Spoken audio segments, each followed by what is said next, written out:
Ministry of Railways. Now I request Dr. Satyanarayanan to speak, then we will go to Pranav Tanti.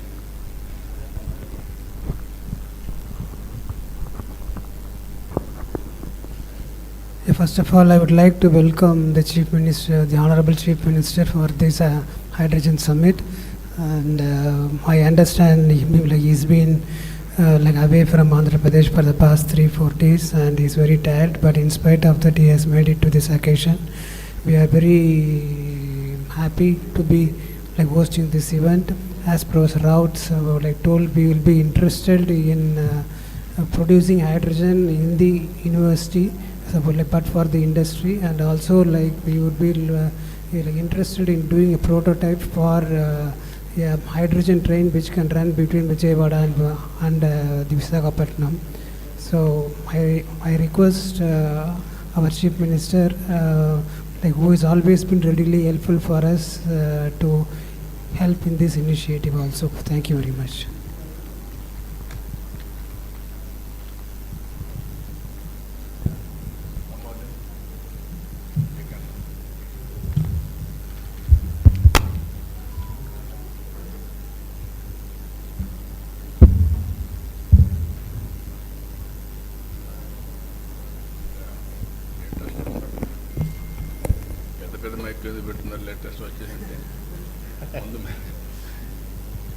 Must be ahead of times. Okay, now I'm very happy to come this interaction session. After that, inaugural session will be there.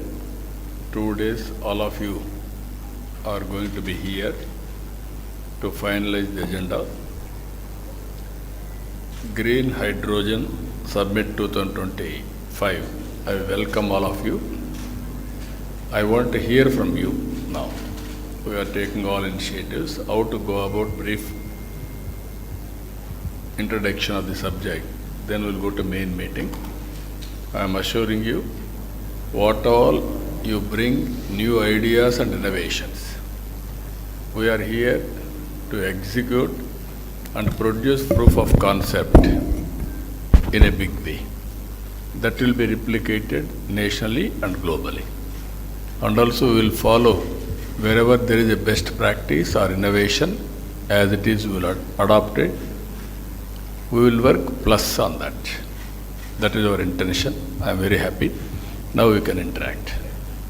Sir, now I request Pranav Tanti, CEO and President of Switzerland Group, and they are very keen to invest for production of green hydrogen. I had a brief discussion with Pranav Tanti. They want to produce 40,000 tons of green hydrogen in Andhra Pradesh, provided the Honorable Chief Minister will provide necessary facilities. So now I request Pranav Tanti. Respected sir, other dignitaries, thank you so much for this opportunity. So I'll just spread a different version of Synergen, which is our company. Suzlon is obviously a wind turbine manufacturing company. Synergen is in the green molecules, green fuels. We have currently advanced stage development in Texas, Houston. 40,000 tons of hydrogen capacity and 200,000 tons of ammonia, green ammonia. It's an integrated plant.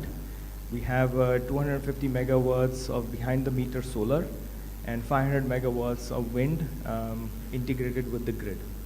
So this facility, it seems simple, but the biggest challenge that we have seen in the last 4 years of working on this thing is the aspects of commercialization. Right? It's various moving pieces. The typical pieces have been the land, water, and power. These 3 pieces needs to be very critically aligned, very close to the port, to make sure that the larger production actually is for an export market. The good quantum can be for the domestic market also.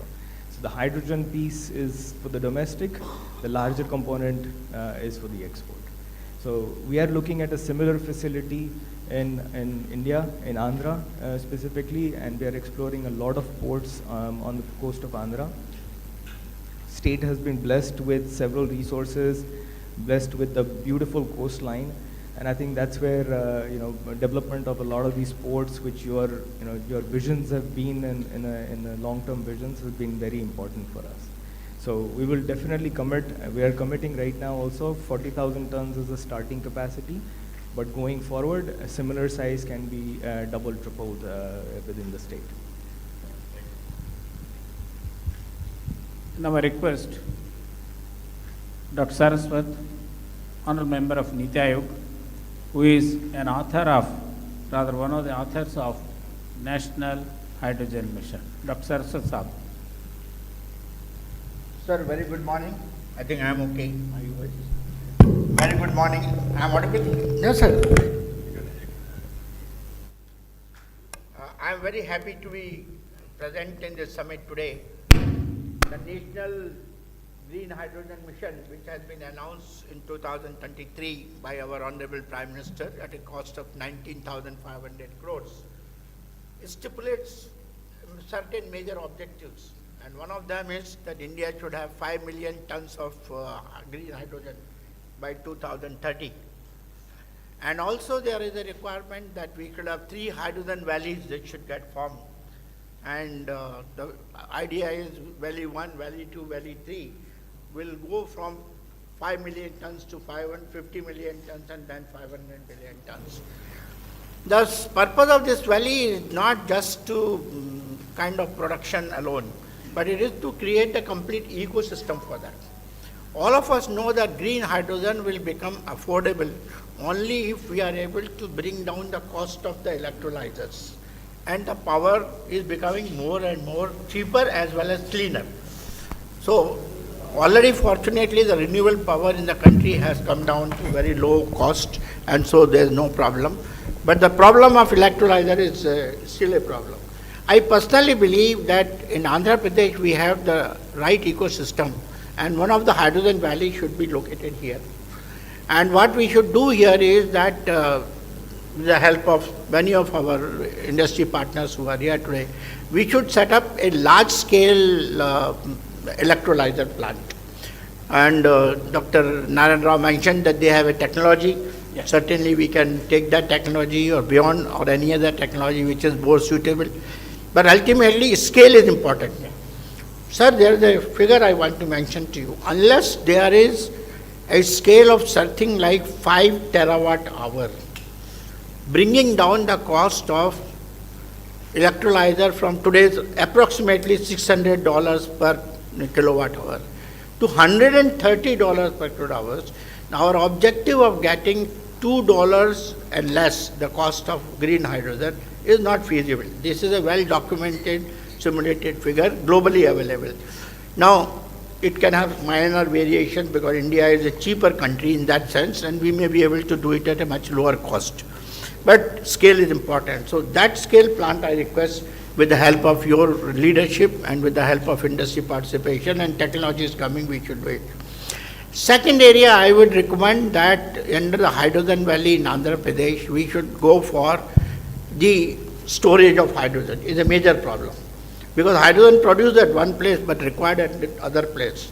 It requires that we should have gaseous hydrogen compression and storage facility. In India today, there is no large-scale type 4 cylinder facilities available in the country. Small scale somewhere is happening. We need to set up a large-scale type 4 cylinder plant here. Now that would take us for the complete ecosystem, not only manufacturing, testing also. So today we are sending all our cylinders to Germany for testing. I think we should set up a plant in Andhra Pradesh here and complete. We should be able to do it here in Amaravati and places. We should be able to set up that. Third thing is, sir, today a lot of presentation was there on the fuel cell. Ultimately, when hydrogen is used for mobility, it will have to need the fuel cells also. So another plant what is needed is that of the fuel cell. Dr. Lele made a very wonderful presentation just in the morning, and they have technology. Only what we have to do is again bring the industry today and set up a good fuel cell manufacturing facility that can be done. And for the purpose of mobility again, hydrogen can be carried as a gas, or hydrogen can be carried in the form of either ammonia or in the form of methanol or ethanol. I think the technology what they have of converting ethanol directly to hydrogen that can be used, or technology what we have developed, methanol directly to hydrogen that can be used for heavy duty trucking and marine applications. A large number of ships today, sir, are now going to use only methanol as a fuel for marine application. Methanol is not used as methanol. Methanol is converted into hydrogen, and hydrogen is put into the fuel cell and then electrification. So that is again one area where I would say this particular hydrogen valley should do. Sir, I think in the country this should become the hub as far as the hydrogen ecosystem in the country is concerned. Only one request I am making. Till such time the cost of green hydrogen comes down, other forms of hydrogen also we should not shy away. Actually, I want to mention to you that in G20 last year, year before last, we had made all the foreign countries to agree from Niti Aayog that we will work for clean hydrogen. We will not work for only green hydrogen. Our ultimate aim is green hydrogen because that is the zero carbon. But affordability is important, and if I want my steel industry to become a user of the hydrogen or refineries to become user of green hydrogen, the cost has to come down. Blue hydrogen is available, so we should be able to do that today, and it can be produced from number of sources. We can have biomass, we can have coal, we can have natural gas, many other things and those things. All these things can be done in this state, and under your leadership, with the help of industry, I think we should be able to do that. Thank you. Sir, now I request Dr. Ashish Lele, Director, CSIR, National Chemical Laboratory. As Dr. Sat mentioned, they have developed the technology to a matured level. Now, Dr. Ashish Lele. Thank you, sir. Thank you for giving this opportunity. I am the Director of National Chemical Laboratory, a premier CSIR lab in the city of Pune. We've started working in the fuel cell development area since 2005, and we have come to a stage where we can produce with our industry partner anywhere between 20 to 100 kilowatt fuel cells as standard modules. And then these are modularized. So if you want 200 kilowatt, it will be 2 modules of 100 kilowatt. So depending on which application we are looking for, all of these applications can be configured with the right kind of fuel cells. This is a fully indigenous fuel cell. Every component within the fuel cell also is now indigenized. So we have set up the whole ecosystem. There's a industry partner who is now making large fuel cells and also integrating them with the other parts of the drivetrain, like batteries and DC-DC converters and so on. So we reached a full prototype level. The first indigenous catamaran was launched by the Honorable Prime Minister last February. We have also demonstrated cars, buses, so all of it. So sir, as Dr. Saraswat very rightly mentioned, in ports there is very large applications for fuel cell based mobility, whether it is catamarans or tug ships and so on, which require anywhere between 50 to 100 plus kilowatt fuel cells. In ports, I think this would be a great application, as well as in drones. We are now working with a few drone companies to develop fuel cell based high endurance, long distance traveling drones. So we'll be very happy to participate in any effort in Andhra Pradesh to take these technologies now to real commercial scale. We have done enough prototyping now. We are looking for opportunities to now scale up and commercialize. So very, very helpful. Thank you. So the Honorable Chief Minister is kindly aware that AM Green has set up their plant in Kakinada with a goal of producing 3 million metric tons of green ammonia. Now I request Dr. Ramkumar, CTO of AM Green. So, respected sir, good afternoon, and thanks for this opportunity. So I represent two group companies, Greenco and AM Green. Greenco is a renewable energy company which produces green electrons and AM Green is the green molecule company, which is launched last year.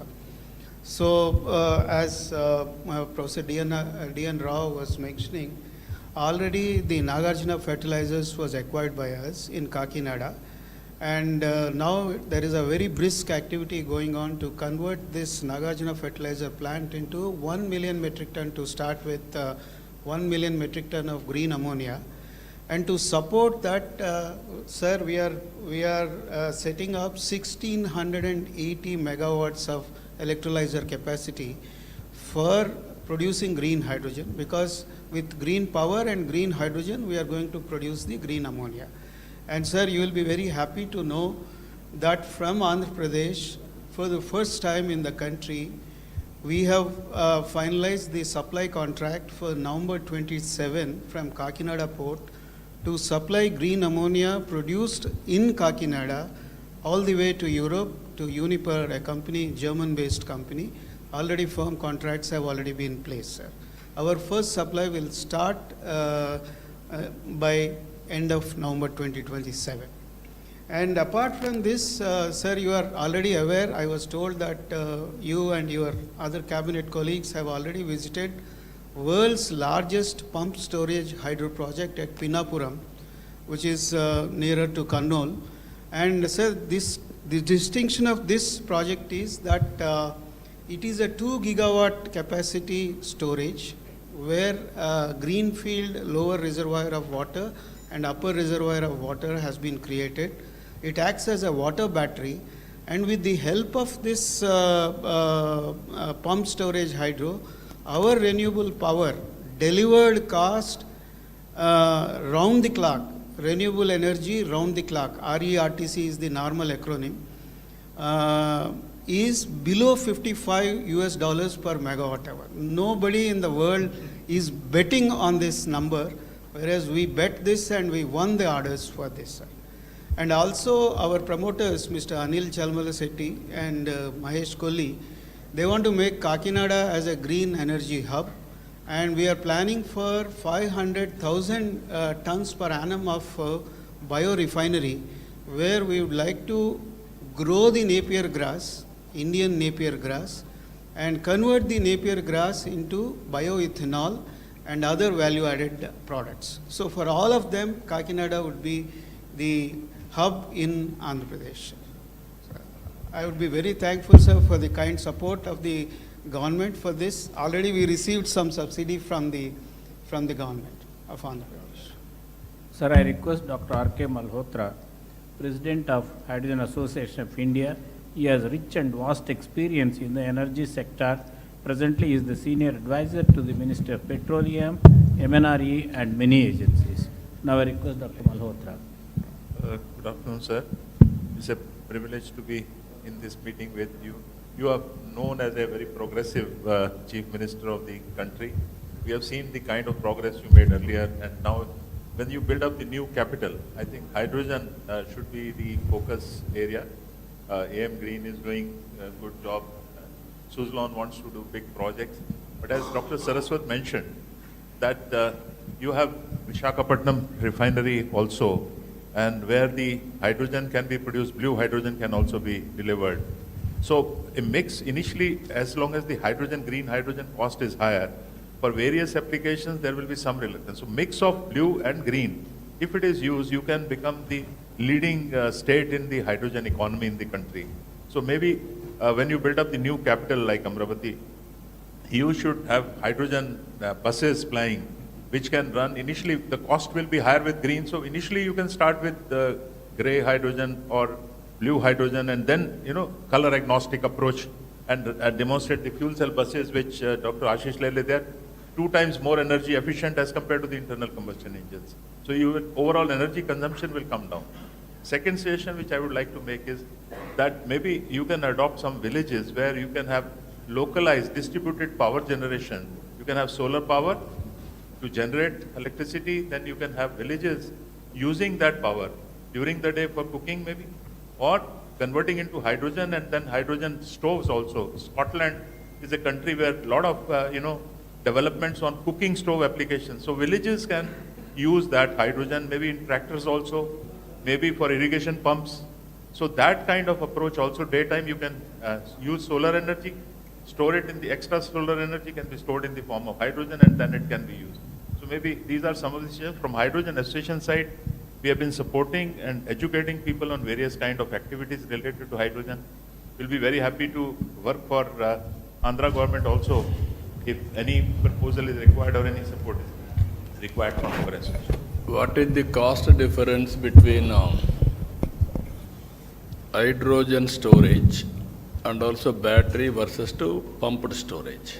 So that cost difference between pump storage and hydrogen storage in different forms, because if you have to have No, I compressed. can understand. It is a conversion. Yes.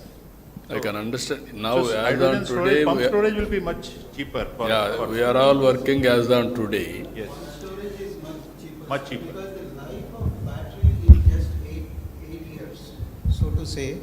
Even if you take the best chemistry battery. So only lithium, temporary, immediate, how to solve the problem, we are going for battery. Even there will be some more innovations in battery, Sir. then it will help. Meanwhile, it will The come. hydrogen storage. Hydrogen also storage, medium. that is another area. I wanted to know, as on today, we are going now solar, wind, pump, standby, battery. Now we are talking about green. Maybe hydrogen also No, could be a storage. hydrogen, Hydrogen is or also a ammonia, storage all medium. these things. Hydrogen also becomes a Yeah, storage. blending also you are talking blue, hydrogen, all those things we are talking. Ultimately, a sustainable economy also. Affordability. Affordability and sustainable. If I do as a pilot may be pilot, replication and scaling will be a problem. How to act all these things, that is where I want to learn. In this country, all of you has to remember one thing. All innovations I started, first of all, power sector reforms, nobody ventured to attempt. That is late 90s. Saraswati he is aware of all those things. I started power sector reforms. Because of power sector reforms, I lost power also. That is different in 2004. That is another scenario. But always that was a benchmark today. And also all states are forced to adopt power sector reforms today. So these are all, I am aware of all developments in power sector. Not today, from the historical past also, from inception, especially 1995. So I am analyzing all our ideas and thoughts and innovations, how to integrate, how to take logical conclusion. Sir, now I request. Sir, as far as storage, as you said, I think battery storage, whatever time it happens, will always be a costlier option as compared to the pump storage option. Because pump storage will run on the solar power or wind power, and rest of the, both the capex and the opex are very, very small. You know, today itself, if you take solar power, pure solar power without storage, it's about less than 2 rupees. But the moment you add the battery, it becomes 5 rupees. So that is the kind of scale. Even if you reduce the cost of battery, which is most unlikely because battery uses all critical minerals, and these critical mineral costs cannot come down because of non-availability. Marginal changes will come. So we have to always explore methods of storing hydrogen or storing power using the other methods. For example, hydrogen storage you can use as Sir Ramkumar is telling, ammonia. People are using ammonia, people are using ethanol, people are using methanol. They are the best carrier of hydrogen. They can be carried and then they can be reformed to give you pure hydrogen. And once that has happened, your transportation cost comes down, your ultimately delivery cost of hydrogen to the end user becomes the cheapest if you follow that. So storage, I personally believe we should focus on cheaper means like pump storage. That is the best method is going to happen. Yeah. Sir, now I request Andrew Schumann, CEO, Everensis Renewables from Australia.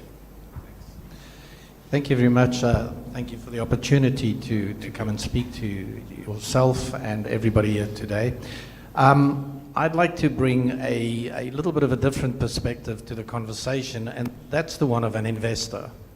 Unless we can really make green hydrogen a value proposition, then it's going to be very difficult to get the investment. And without substantial investment, it's going to be hard to be successful. So a bit about myself. I'm an engineer. I've spent a large portion of my life working with doctors and professors, helping them to build process plants and processes and then upscaling them to commercial scales. And so I appreciate the complexities behind that, and I was really happy when Seshidhar approached me to join Arvensis. The Arvensis group is looking to invest in excess of $100 million into India. And we're looking at areas such as technology, AI, 3D printing, and all those things. We're also looking at renewable energies, and we're also looking at e-waste recycling. Okay. And we've been really, really impressed with the vision that I've seen in India. You know, when I've looked at all of the documents and the research that I've done, the vision that the government as a whole, as national, and then yourself has really put forward to say, this is where India wants to go. I really wish that Australia would have that same vision and be so clear about it. People are very scared to commit to any technology, whereas you have been very, very good with that. And so for me, from an investor perspective, you know, we're going to be starting off. We're working with to get permission from NREDCap to start our first 12 ton per day biogas plant, and we plan to rapidly expand that to 50 tons per day. Thank you. Please go ahead. Yeah, go ahead. Okay, please go ahead. Yeah. Okay, please go ahead. Oh, okay. So we're going to be rapidly upscaling that to 50 tons per day. And we've always been looking at, rather than just staying at biogas, how do we extend that into green hydrogen? So I've started doing quite a bit of research into, you know, how do we de-risk this from an investor perspective? What are the things that we need to do to ensure that the demand side is there? And it was really good for me to hear the esteemed doctors all around the table all saying we need the demand side to get there. We need to get other applications other than just the fertilizer industry and the petroleum enrichment industries. We need to look at how do we actually increase the demand? And then on the other side, how do we look at the supply? Now, being a biogas provider or investor in that, I feel a little bit, you know, like the orphan child. If I look at the scheme that's been put in place for the development of green biogas, it's all about electrolysis, okay? And the generation of green hydrogen from the biomass itself is really relegated to projects and research sort of initiatives. And so I would really ask, you know, those are the two things that, you know, we would like to participate and understand how can we help increase the demand side of the equation and at the same time work with you to de-risk in terms of the supply and the technology that's actually used on a biomass. So. Okay. Before we close this discussion, I request the Honorable Chief Minister to address the industrialists present here. Friends, only I came here to learn more and also adopt all those new technologies, new innovations, ultimately how to reduce the cost of energy. Second angle, because of global warming, how to go for green energy.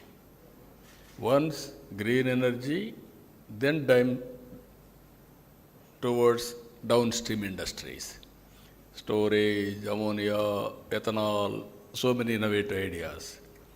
So I am very happy to listen all of you. 2 days you are going to be here. We are having a clear policy. Even our Prime Minister is working in a big way. 500 gigawatt capacity on green energy. That is his mission. with the downstream product also. What all you recommend, and then we'll start working in that direction. I am very happy as a planning Niti Aayog member has rightly mentioned, Andhra Pradesh will be hydrogen valley. I am assuring you that it will happen. Towards that, how to bring all technologies for convergence and innovations for convergence. Both will work it out. Every year, if necessary, we will review our performance also from now onwards. Benchmarking, where are we? Next year, what is the target? Then how to move forward. You want to do any experiments, best place is Andhra Pradesh. I am assuring you, you test all your R&D research here. And then we'll implement any innovation, you need proof of concept. Otherwise, it is only innovation. That proof of concept we will produce here and we will scale it up. We will take nationally, globally, wherever it is having demand. So I am very happy for that today, because there is a seminar also. We will go there. After that, we will have discussions. After 2 days discussions, what all you recommended, my chief secretary is looking after energy. He is also having long standing in energy department. I think he is the senior most energy secretary in the country. So, he is the senior most. So I'm very happy to associate with you. We will work together in peace. Thank you. We are very much grateful to the Honorable Chief Minister for having this discussion with representatives of industry and R&D organizations. Thank you, sir. We will come back to the government with the recommendations in summit. Thank you.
bipolar plates, which actually is a titanium metal grade 2, and these bipolar plates are stacked together and make an electrolyzer. And this is completely powered by the photovoltaic panels. So since we are sitting inside, we kept the LED lamps there. So that the solar panel PVs will generate the electricity, and they are directly coupled to it. And right now they are generating oxygen here and hydrogen there. And the whole objective of our project is that the hydrogen electrolyzers plays a crucial role in making into a green ethanol as a project, sir. So we are developing a green hydrogen generation by using a waste, all the agricultural waste. We put it in a gasifier. It generates a syngas, carbon monoxide and hydrogen, and that requires our green hydrogen electrolyzer. We attach extra hydrogen and we ferment the syngas using our fermentation technology, and we make a ethanol, sir. So in this process, the complete waste will actually convert into ethanol. So typically 1 ton of any biomass, like bagasse or anything, it is very 2,000, 3,000 rupees worth. But we can convert into 1,200 liters of ethanol. Yeah. So 1 liter of ethanol is costing 71 rupees. So it's a very value addition. So from the agricultural rice point of view, every farmer will get huge amount of margin, not only from the crop, from the waste. So this is the whole project, sir. We want to propose for the... Good. Thank you, We will work it out. From KP Industries. Sir, we give a proposal for a green fuel station as well as excellence center in Amaravati. Sir, already taken up. They want to start a global excellence center at Amaravati. Last time we will be getting it to next cabinet. Hydrogen also we are likely to produce, sir. We will work it out. KP We will be very happy. major at Gujarat, sir. Sir, we met you, sir. Farooq Patel ji came and Acha. Yeah, I remember. CSR funds they want to, sir. Now we will work it out. First they said they will give CSR and they want to develop excellence center, training center. Then they want to come to do a green hydrogen manufacturing plant we want to do, sir, and fuel station also, sir. If Amaravati think about complete green hydrogen, we have a fuel station which we shown you. One EV station, that is also green EV station, as well as one green hydrogen hub will be there. You can declare that entire Amaravati should only run on a hydrogen or EV.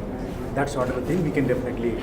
Now we will work it out, that ecosystem. Thank you, sir. Hello. This is the project Meere sanction చేశారు 2018 లో.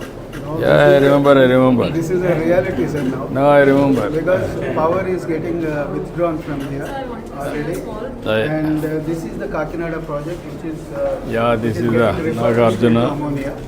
ముందు phase 1 లో 500,000 tons, sir. ఆ తర్వాత 28 కల్లా full 1 million ton. I think countryలోనే we are the number 1, sir. 83 we brought Nagarjuna. Now you are converting. Interesting. Pankaj Patak wants to explain recycling of e-waste. Sir, we are having a different approach of recycling the e-waste through hydrometallurgical process. So right now we have developed a technology which is going for upscaling this in TRL5, where we are having the cathode material and we are having the selectivity of the metals like lithium, cobalt, nickel, manganese. We can select it later, and later on we can make up for the manufacturing. So we have made the precursor, and that can be reused for the battery manufacturing. So these are the things we are having it, and also we are going to run for the pilot scale. Okay, very nice.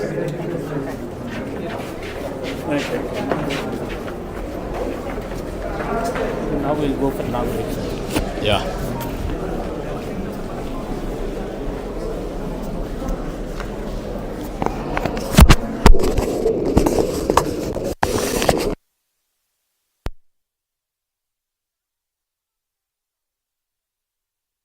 A pioneering force in modern governance and a leader whose unwavering commitment to innovation, sustainability, and public service continues to shape the future of Andhra Pradesh.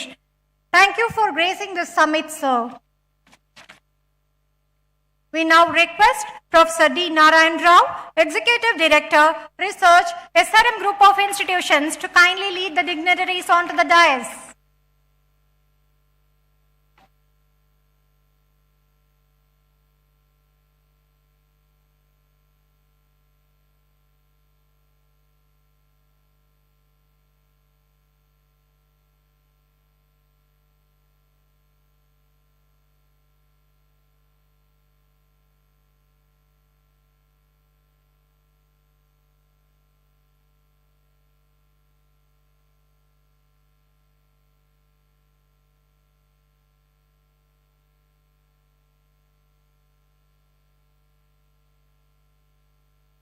We now begin this landmark event with the tradition that symbolizes the awakening of knowledge, the lighting of ceremonial lamp. May I request our esteemed dignitaries to kindly join us for the lamp lighting ceremony.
Let us begin with the welcome address by Dr. P.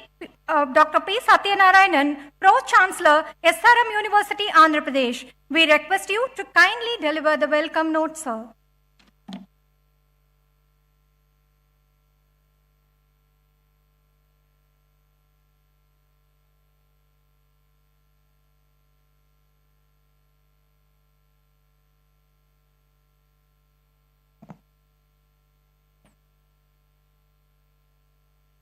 A very good afternoon to you all.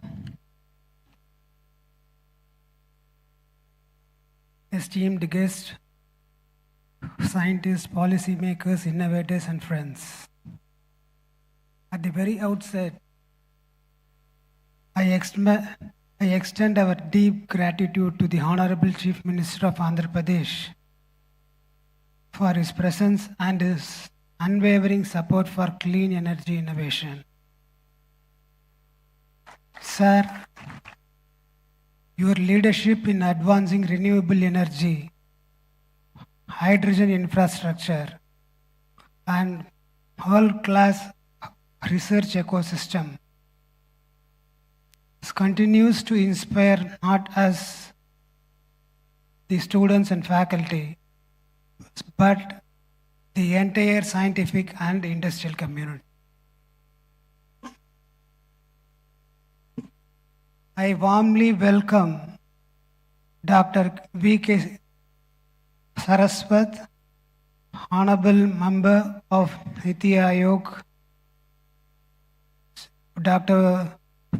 Pemmesini Chandrasekhar, Honorable Minister of State for Rural Development and Communications, Shri K. Vijayanand, Chief Secretary, Government of Andhra Pradesh, Dr. Ashish Leela, Director CSIR, National Chemical Laboratory, Dr. Sujit Pillai of National Hydrogen Mission MNRE, Dr. R.K.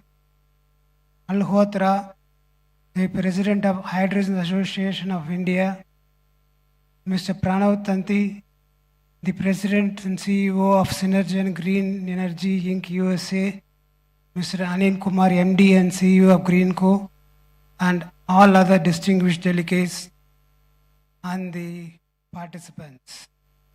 It is a true pleasure to welcome you all here to this Green Hydrogen Summit, a platform that reflects our shared commitment to a cleaner, more sustainable, and forward-looking energy future.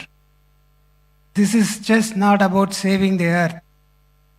It is about saving ourselves. The earth will continue to exist regardless of climate, temperature, and terrain. But we, the ecosystem that support the human life, need balance to survive. what's truly at stake is not the planet, but the environment stability we depend upon. Air we can breathe, water we can drink, and the temperature we can live with. Our ongoing dependence on non-renewable energy, fossil fuels that pollute the air, warm the planet, and degrade the ecosystem is pushing towards a future that is just not uncertain, but hazardous to human existence.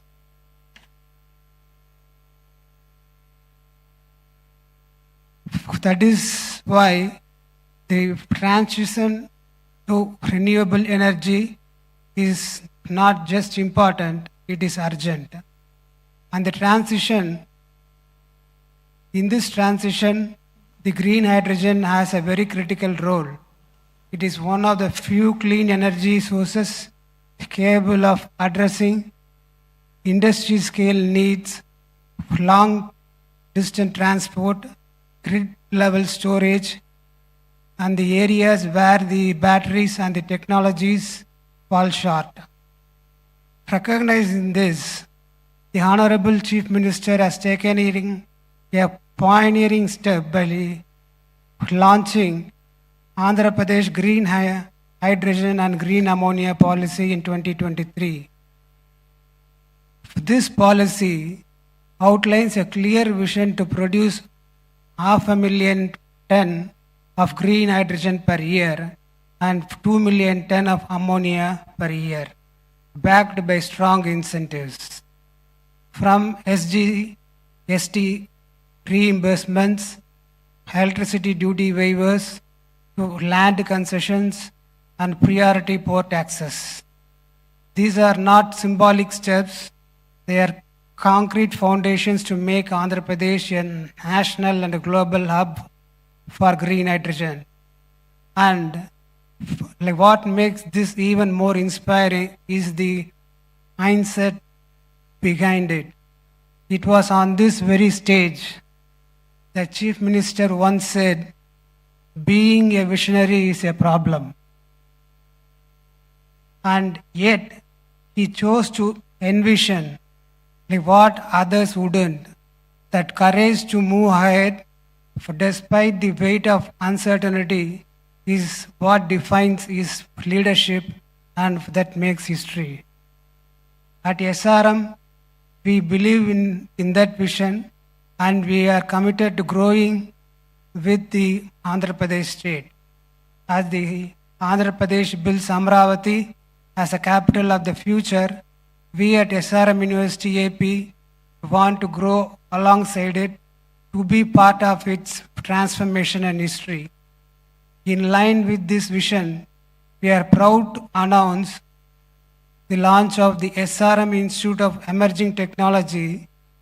At its heart, it will have the Department of Energy Engineering, one of its kind, committed to research, innovation, and skill development in the clean energy space. Apart from this, we are also planning for health engineering, financial engineering, defense engineering, and sports sciences.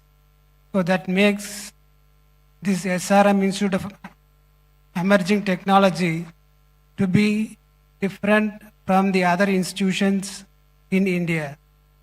If we are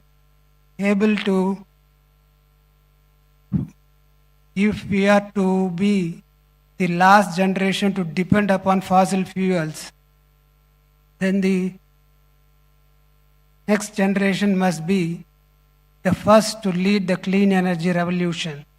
While the government set policies, industries build systems, it is the youth with their ideas, innovation, and courage who will carry this transformation forward. They must not just inherit the planet, they must be empowered to reimagine it. Let us not fail them. Let us ensure that this borrowed planet passed on to us by our ancestors is returned to the next generation in a livable, breathable, and a beautiful form. Let us be the last generation that depended on fossil fuels and at the first that made the clean energy truly universal. Let's work for it. Thank you very much.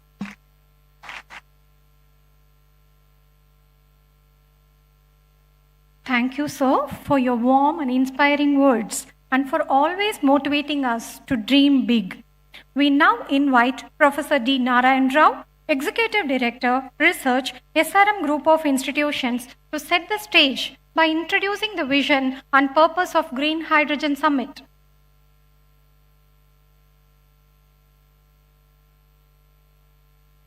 Honorable Chief Minister of Andhra Pradesh, Sri Nara Chandrababu Naidu Garu,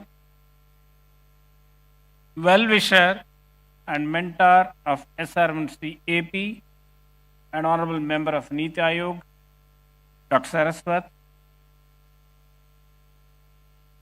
very sharp and young Minister of State for Rural Development and Communications, Dr. Pemasani Chandrasekhar, President of SRM Group, Dr. Satyanarayanan, the Chief Secretary, Sri Vijayanand, the well-known industrialist, Mr. Pranav Tanti, Professor Malhotra, President of Hydrogen Association of India, Dr. Ashish Lele, Director, CSR, National Chemical Laboratory, Pune, Dr. Sujit Pillai of the National Hydrogen Mission of MNRE, my colleague, Professor Satish Kumar.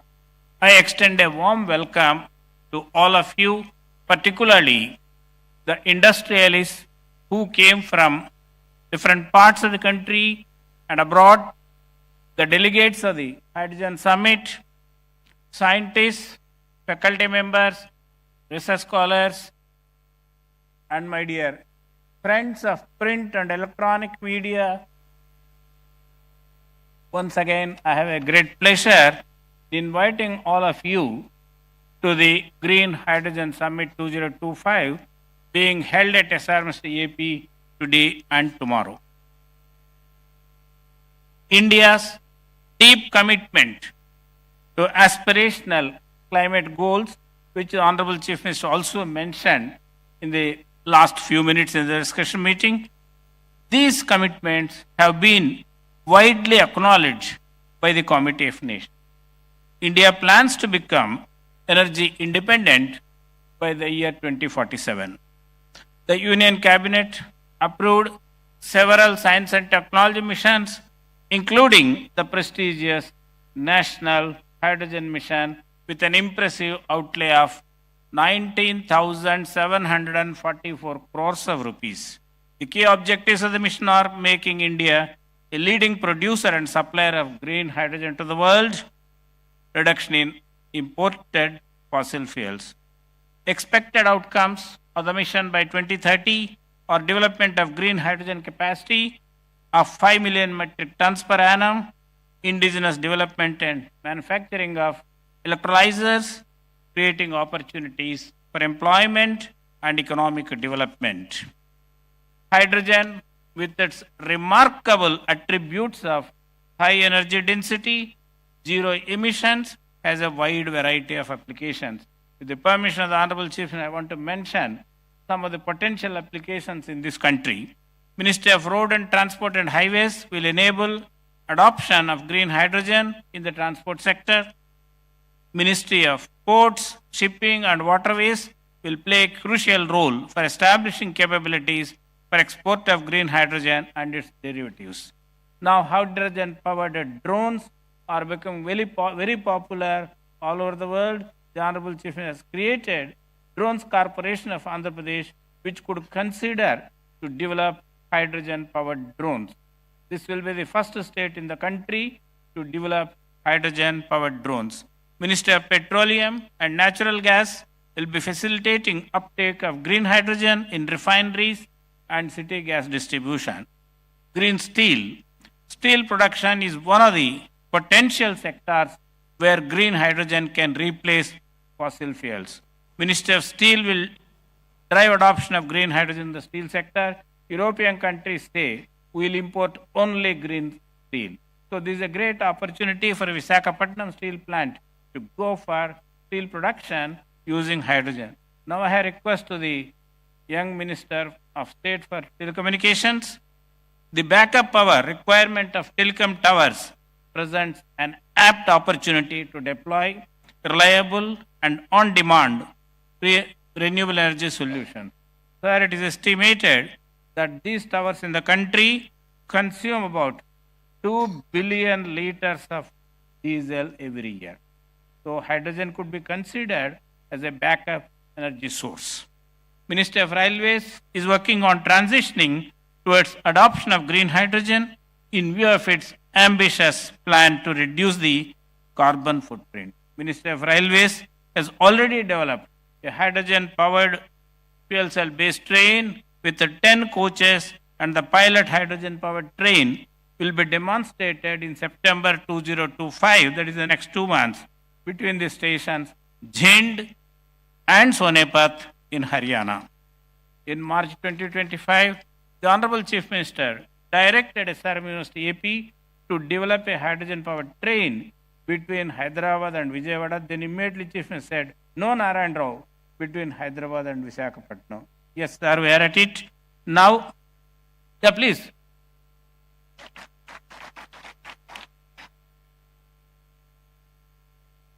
SRM University has an MOU with the Integral Coach Factory of the Ministry of Railways to develop the hydrogen-powered train. Sir, we are at it, working under your direction.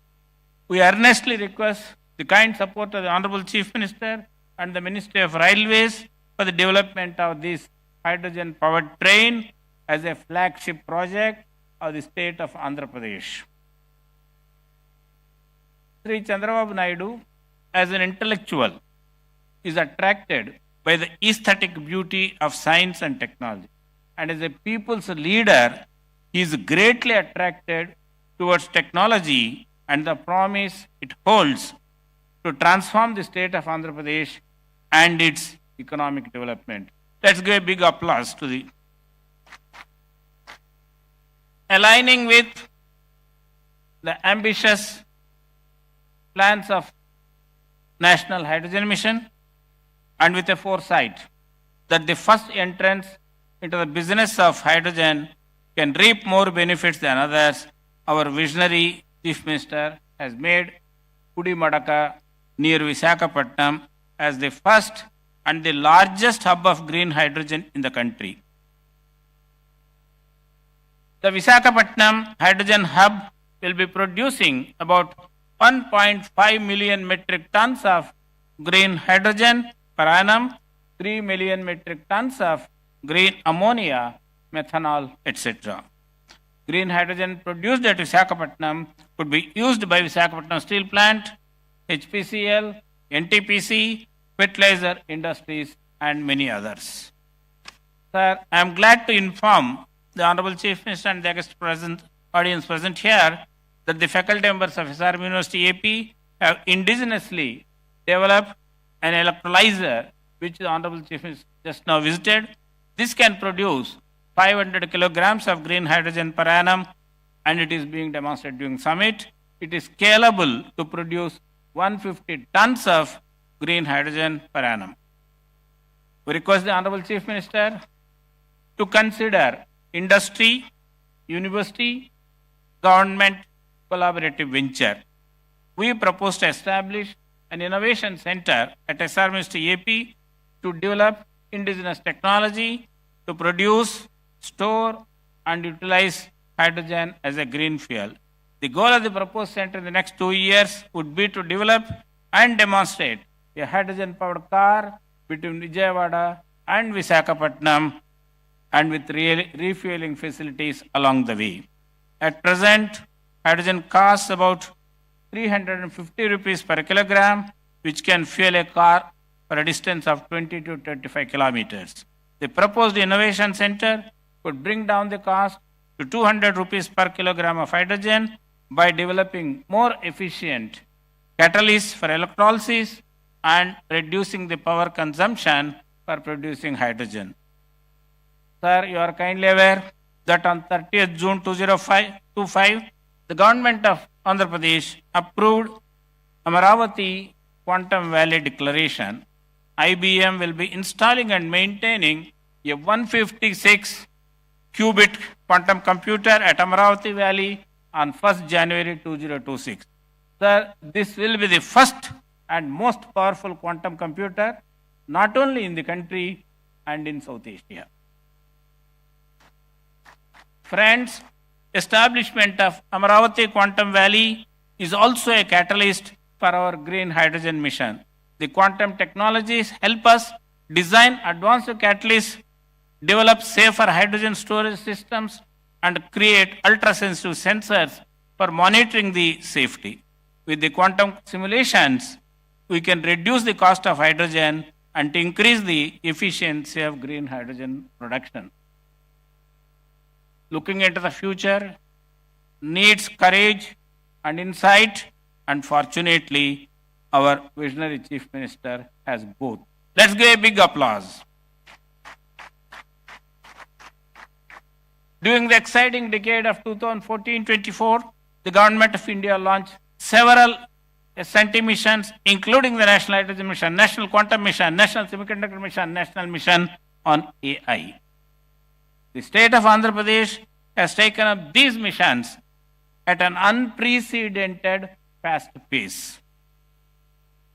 Dear friends, with all these technological advances and the vision and dynamic leadership of our beloved Chief Minister, the state of Andhra Pradesh will be very different from what it is by 2047, Swarnandhra 2047. Jai Hind, Jai Bharat, Jai Vigyan. Thank you. Now I request all of you to give a standing ovation to this dynamic, visionary Chief Minister.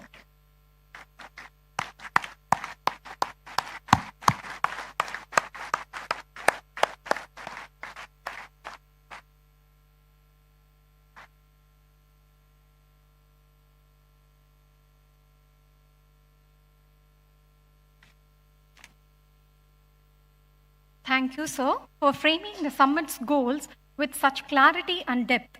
Now, it's our honor to invite Sri K. Vijayanand IAS, Chief Secretary, Government of Andhra Pradesh, to address the gathering.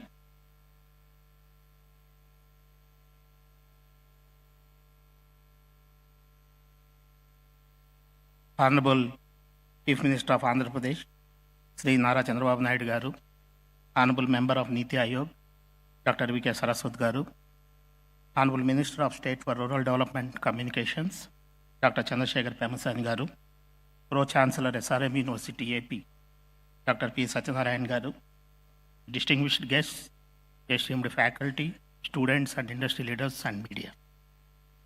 A very good morning and warm greetings to all of you.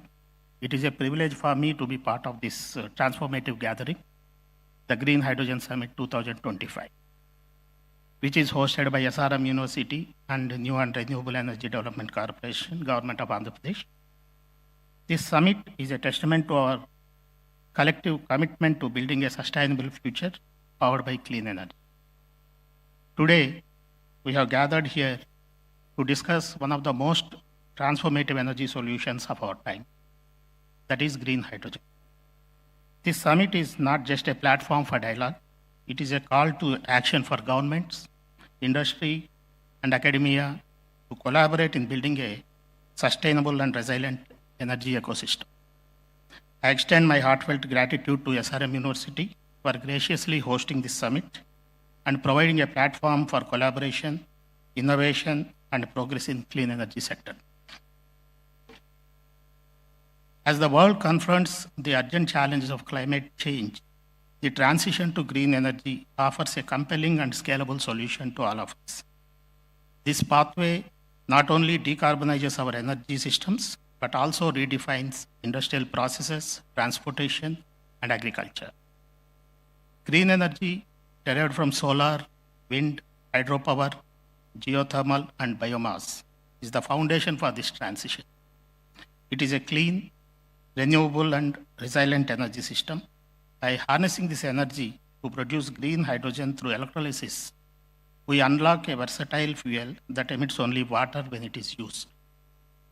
Green hydrogen is rightly called the Swiss knife of decarbonization because due to its wide-ranging applications from refining to steel making to aviation and shipping. The green hydrogen ammonia value chain is critical for decarbonization in particular. It enables deep emission cuts in hard-to-abate sections like steel, cement, and heavy transport. Energy storage and transportation also value chain is used to allow efficient storage and long-distance transportation of renewable energy, balancing supply and demand. In case of industrial applications, this provides high-temperature heat for industrial processes without carbon emission. In case of climate mitigation, by reducing CO2 emissions, it contributes to limiting global warming to 1.5 degrees centigrade, as outlined in international climate agreement. As a economic growth perspective, it opens new avenues for job creation, innovation, and green industrial development. Looking and taking all these factors into consideration, Government of India has made significant strides in promoting green hydrogen as a cornerstone of its clean energy transition. National Green Hydrogen Mission is launched in January 2023, is the India's flagship initiative to promote green hydrogen. It aims to produce 5 million tons of green hydrogen annually by 2030, attract investment worth 8 lakh crores, create more than 6 lakh green energy jobs.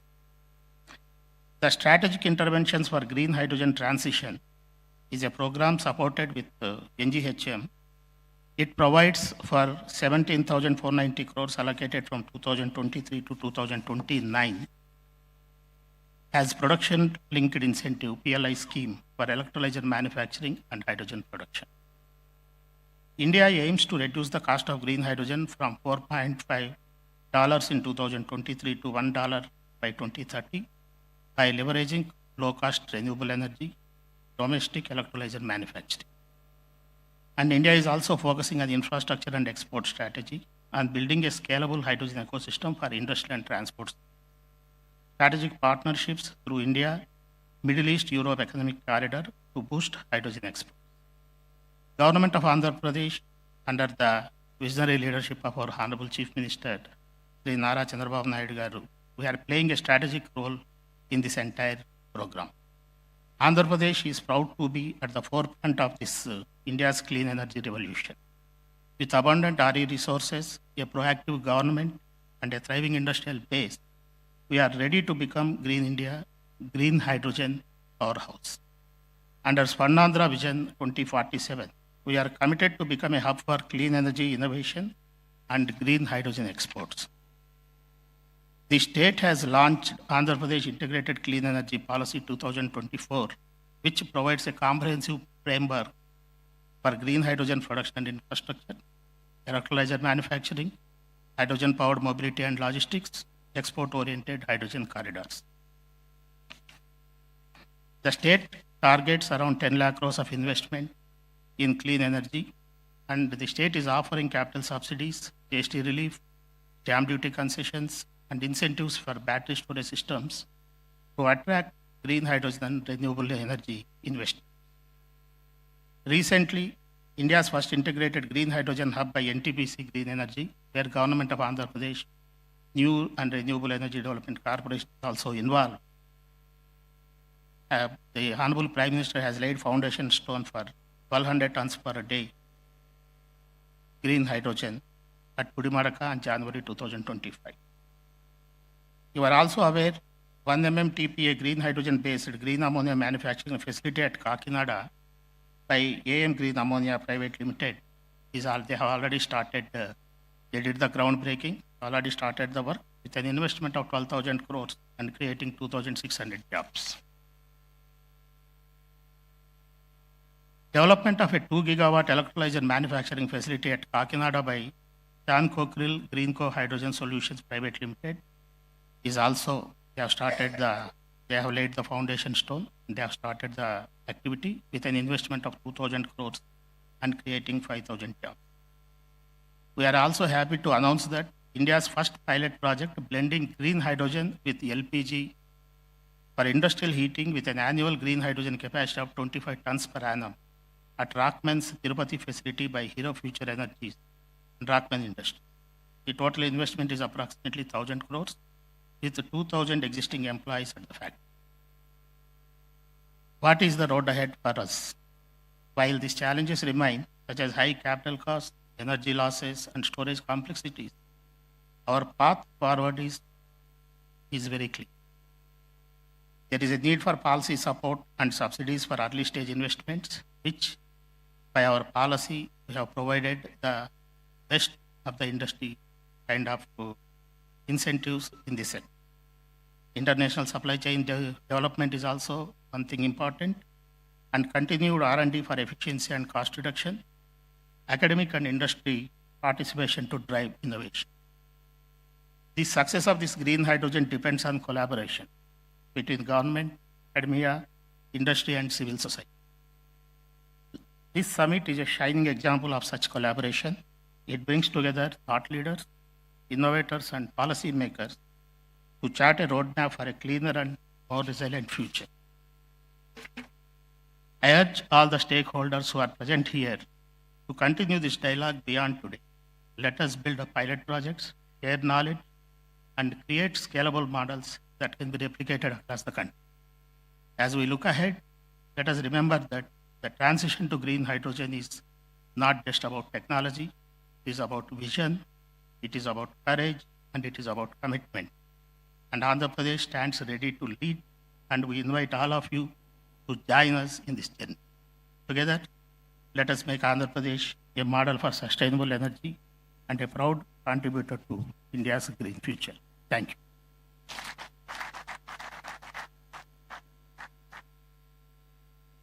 Thank you, sir, for your insightful address. It's our honor to invite Sri Pranav Tanti, President and CEO, Synergen Green Energy, to address the gathering.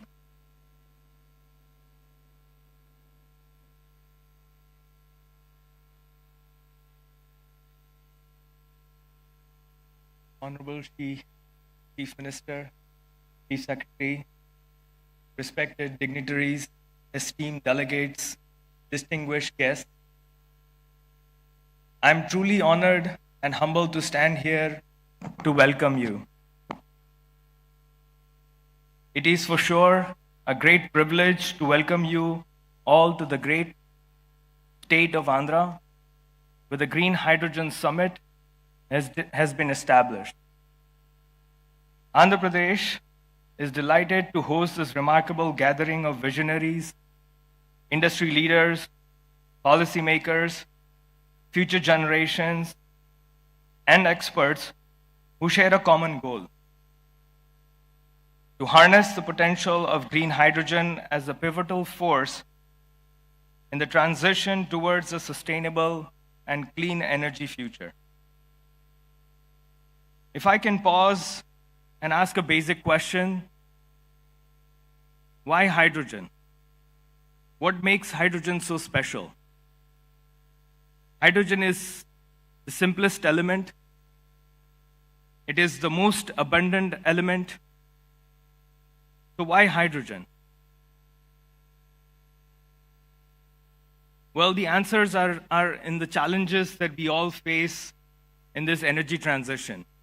In the renewable space, in the green space, we all face the issues of expansion beyond a certain capacity. All of us have been working with electrons for many decades, and we know that electrons are very notorious. They don't like to be told what to do. They don't like to be stored. They don't like to be moved around. And I can go endless. We've seen many challenges of the grid, challenges of the green power.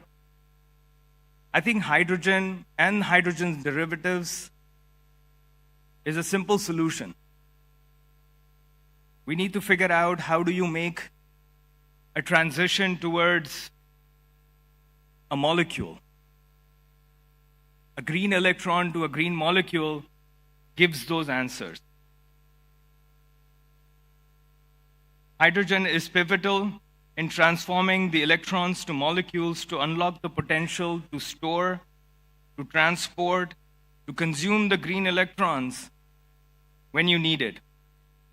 Basically pivotal in displacing the fossil fuels. Andhra Pradesh, with its strategic initiatives and commitment to clean energy, is proud to lead the way in fostering discussions and collaborations that will drive innovations in the green hydrogen. This all comes with a great vision that the policymakers, the chief ministers, the dignitaries have. This summit serves as a vital platform for exchanging ideas, showcasing advancements, and exploring opportunities for collaborations across sectors. Our company name, Synergen, is coined using two terms, synergy and hydrogen. It's simple as it stands.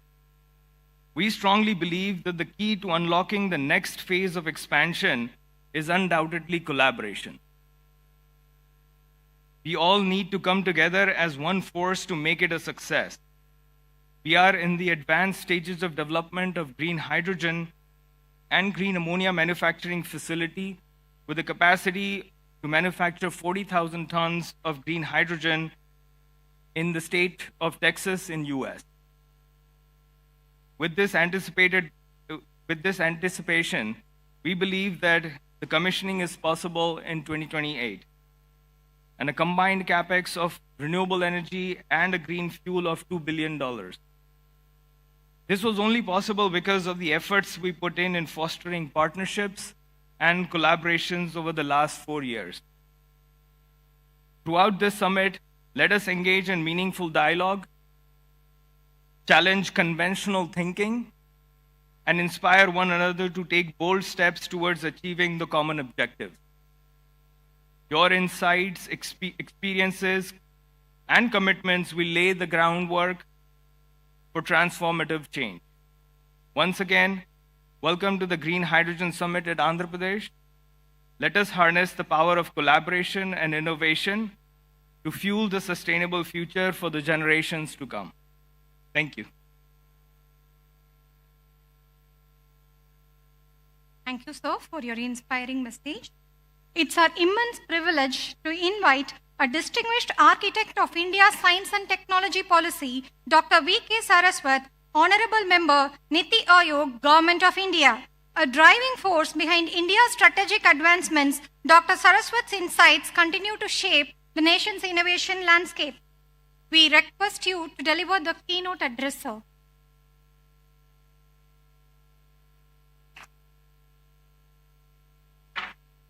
Namaskara. Very good afternoon, Honorable Chief Minister of Andhra Pradesh, Shri Chandrababu Naidu Garu, Honorable Minister of State, Dr. Chandrasekhar, Shri Satyanarayan, and many of my colleagues, distinguished scientists, industrialists who are on the dais, off the dais, ladies and gentlemen, members of the media, it's indeed a pleasure to be part of this Green Hydrogen Summit. We were just discussing, this is a journey which I started about 7 years back or 8 years back, when I made a presentation to our Honorable Prime Minister and said India should launch a hydrogen mission. I think it was around 2017 or so, 17 or 18. And he immediately picked up that, and the story is known to you today, with so many of you have talked about the hydrogen mission of that. So the vision of our Prime Minister is to decarbonize our energy system. That's why he has committed in the NDC that we will be 500 gigawatts of renewable power or non-fossil power by 2030. He has also committed that we'll have energy intensity reduced by 45%. And we will have more than 2.3 billion of carbon absorption, so that we can have, through afforestation, that much of CO2 that can come. And ultimately net zero by 2070. Now, what is the role in this? Because energy is such a sector which is so open. We have been depending upon fossil fuels for energy for the last so many decades and almost a century. And now we have worked out, under the leadership of our Honorable Prime Minister, the energy mix for our country. The energy mix for the country today is that we will work on mostly on the renewable energy. That's why we said 50% by 2030. We will work on alternate fuels, non-fossil fuels, alternate fuels which are less polluting, like ethanol, methanol, ammonia. We will give a major push to nuclear energy. That is another area which you might have heard in the recent past. It has been announced in the last budget that India will have 100 gigawatts of nuclear power by 2047. Why do we need nuclear power? Because when you talk of renewables, it has its own vagaries with respect to variations in the availability. And for meeting that base load requirement, the most non-polluting form of energy is nuclear energy. So that's why the nuclear comes, and now new technologies in nuclear are also emerging, which will be able to meet the requirement of power for difficult to abate sectors like steel, cement, refineries, and so on. In this kind of an energy mix, when we talk of, mobility becomes one of the major requirements, because that's another polluting area. And in that mobility, when you talked of alternate fuels, the top cleanest fuel comes is hydrogen. Hydrogen is the cleanest fuel available, and that's why it's called fuel for the future. Unfortunately, or fortunately, we have been using hydrogen in various fields, refineries, petrochemicals, many other areas. And we have been producing hydrogen mostly from the natural gas, sometimes from coal, and sometimes from biomass. After doing a lot of analysis, what are the various means of producing hydrogen, people have started giving it color. Somebody says gray hydrogen, somebody says blue hydrogen, somebody says pink hydrogen, turquoise hydrogen, white hydrogen. Now this kind of a color is mainly based upon what is the total carbon dioxide emission that takes place in the process of production of that hydrogen. That is what it's called, that color is given. But as you want to do the green hydrogen, it has got its own problems with respect to the cost. We know that hydrogen can be produced in the most non-polluting manner through the electrolysis of water using, again, non-fossil energy, that is renewable energy, which is a non-fossil energy. If we can do that, we can get it. But while the cost of renewable energy has come down, but the cost of electrolyzers, which are responsible for electrolysis of water, is even today very high, which results into a differential of almost $4 to $5 with respect to the cost of gray hydrogen or blue hydrogen for that of the green hydrogen. Now, one of the major things which our Honorable Prime Minister mentioned when the National Hydrogen Mission was announced, that as a target, most of the industries should switch over to the use of green hydrogen, so that progressively over a period of time we can 100% switch over to green hydrogen. Knowing very well that to start with green hydrogen is not affordable. But when from Niti Aayog, we started interacting with various industries, whether it was the steel industry or the cement industry or refineries, everybody came to only one point, sir, there is no way we can change over. Two reasons. One is the affordability, because unless the cost of green hydrogen comes to less than $2, the steel industry will say, my cost of production of steel will go up by about 20 to 30%, so I'll remain non-competitive. And same is the story with other sectors also. So what is the answer for that? But we have to ultimately reach the green hydrogen because that is the most non-polluting. In that case, there are intermediate steps that we can take. So that is why in the morning, Dr. Malhotra and Ram Kumar ji and Dr. Lele, everybody talked that we should work on blue hydrogen so that we can penetrate into the industry at the earliest. That will be our motive. And hence, I would put it this way, that we have today, knowing this problem, that and the world also has recognized this problem of affordability of green hydrogen. So in the G20 discussions, when the G20 was held in India, there was a major dialogue among the various nations. And all nations, after a lot of discussion, said that I think the mission name should be changed from green hydrogen to clean hydrogen. And if you, those of you who had a chance to see the declaration, final declaration, I think it is, that word has been changed to clean hydrogen. And if you now look at the speeches made by most of the Americans and the Japanese and the Germans, everybody is nowadays talking of clean hydrogen. Everybody has realized that the pathway to reach the green hydrogen is through the other processes which are non-polluting. Now, other process which are non-polluting is a blue hydrogen. And we can use the existing fossil fuel resources like natural gas and coal and do carbon capture and utilization and produce blue hydrogen. And the cost of that will be in the region of $2 to $2.5 to $3. That is a kind of a number. And the carbon footprint will be well within the definition which has been given by the MNRE today, that the green hydrogen is green if the carbon footprint is 2 kilograms of CO2 per kilogram of. So it will be very much in that. So we will be meeting both the objectives. Now, opportunities are there because ultimately by 2047 or 2040, we have to make green hydrogen affordable. Our Honorable Chief Minister just now was telling that we have to work today, and Andhra Pradesh has the greatest opportunity to do that.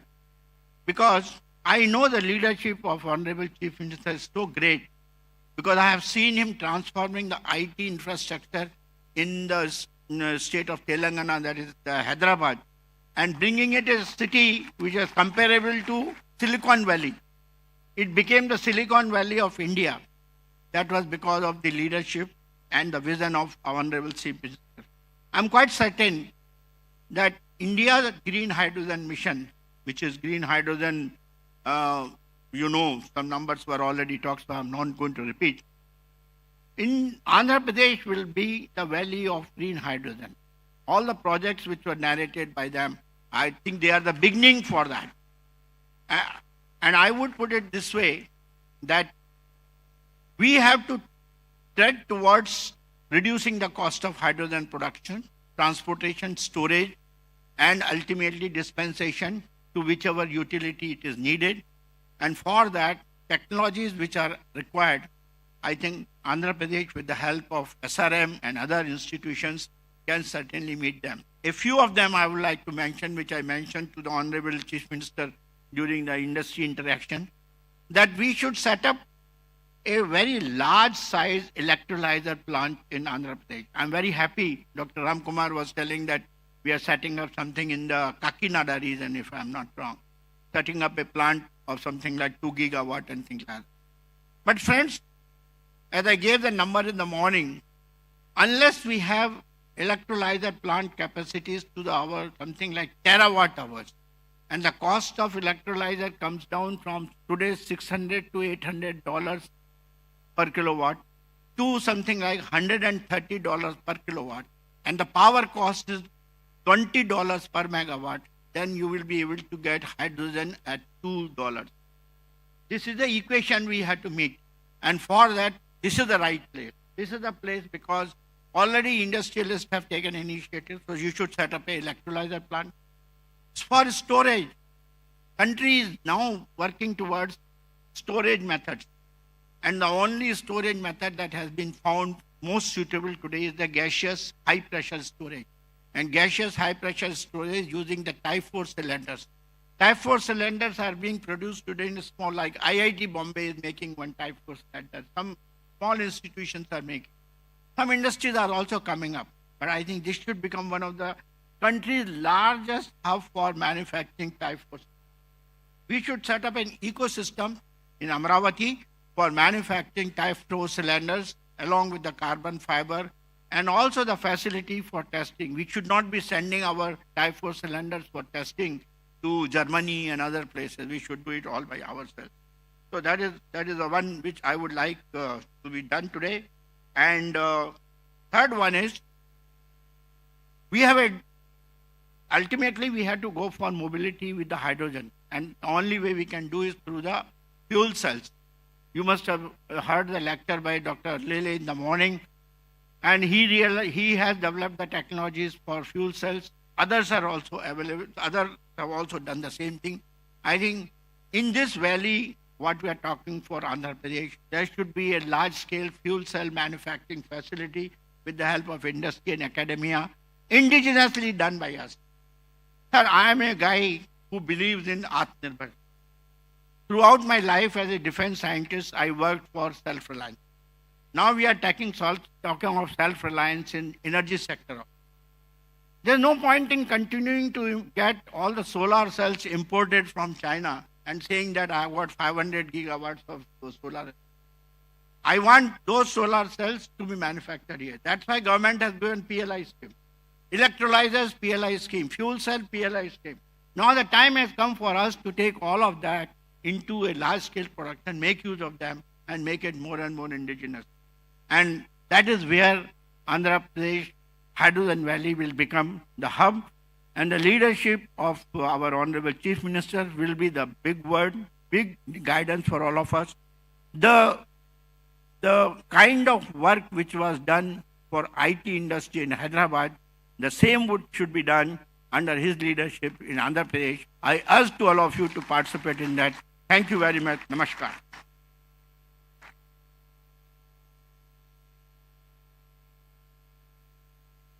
Thank you, sir, for your inspiring words and for highlighting the critical role of green energy in shaping the future of India's mobility and infrastructure.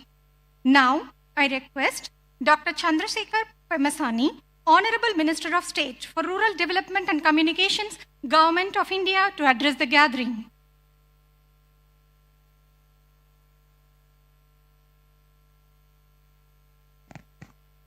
Thank you. Honorable Chief Minister of Andhra Pradesh, Sri Nara Chandrababu Naidu Garu, a leader who not only transformed Andhra Pradesh, but also inspired an entire generation of policymakers, including myself, across the country. And Dr. V.K. Saraswatji, Honorable Member Niti Aayog, whom I have just seen how deeply passionate about this renewable energy, and Sri K. Vijayanandanji, Chief Secretary, Government of Andhra Pradesh, who has longest experience in electricity and energy, and all the founders of this university, distinguished guests, including elite industrialists, entrepreneurs, researchers, innovators, media, and everyone. Thank you. Welcome to the gathering. As we gather here in Amaravati, the future visionary capital of Andhra Pradesh, we stand at the threshold of a transformative era in energy. We are at a decisive crossroads where the climate change is accelerating, global fossil fuel reserves are dwindling, and the demand for clean, sustainable energy is rising faster than ever. According to the estimates, by 2040, India will be the largest consumer of energy. Today, we import 40% of primary energy with a spend of 8 lakh crores, that's close to $90 billion annually. Therefore, the energy security is India's national security. In this process, green hydrogen is not a distant hope. It is the imperative that will architect the future of our nation, our planet, and the generations to come. As everyone has said, green hydrogen is produced through electrolysis using water and renewable energy, emitting nothing but oxygen and a clean hydrogen. Though the concept of green hydrogen is not new, it is only in the past decade that technological advancements and declining costs of renewable energy, including solar and wind, have made it commercially viable. It holds the unique power to decarbonize the sectors that have stubbornly resistant to change, including steel, cement manufacturing, refineries, chemical, heavy transport, and so forth. Therefore, this is not just about energy, it is about reimagining industrial processes that have defined our economy over a century. And India is uniquely positioned to alter this course. Recognizing this, our visionary Prime Minister, Sri Narendra Modi ji, has come up with this renewable energy policy. India has 300 sunny days every year and a vast coastline ripe for both wind projects and solar power. The India has an ambitious target of 5 metric million tons of green hydrogen by 2030. Therefore, the government of India has given a budgetary allocation of close to 20,000 crores.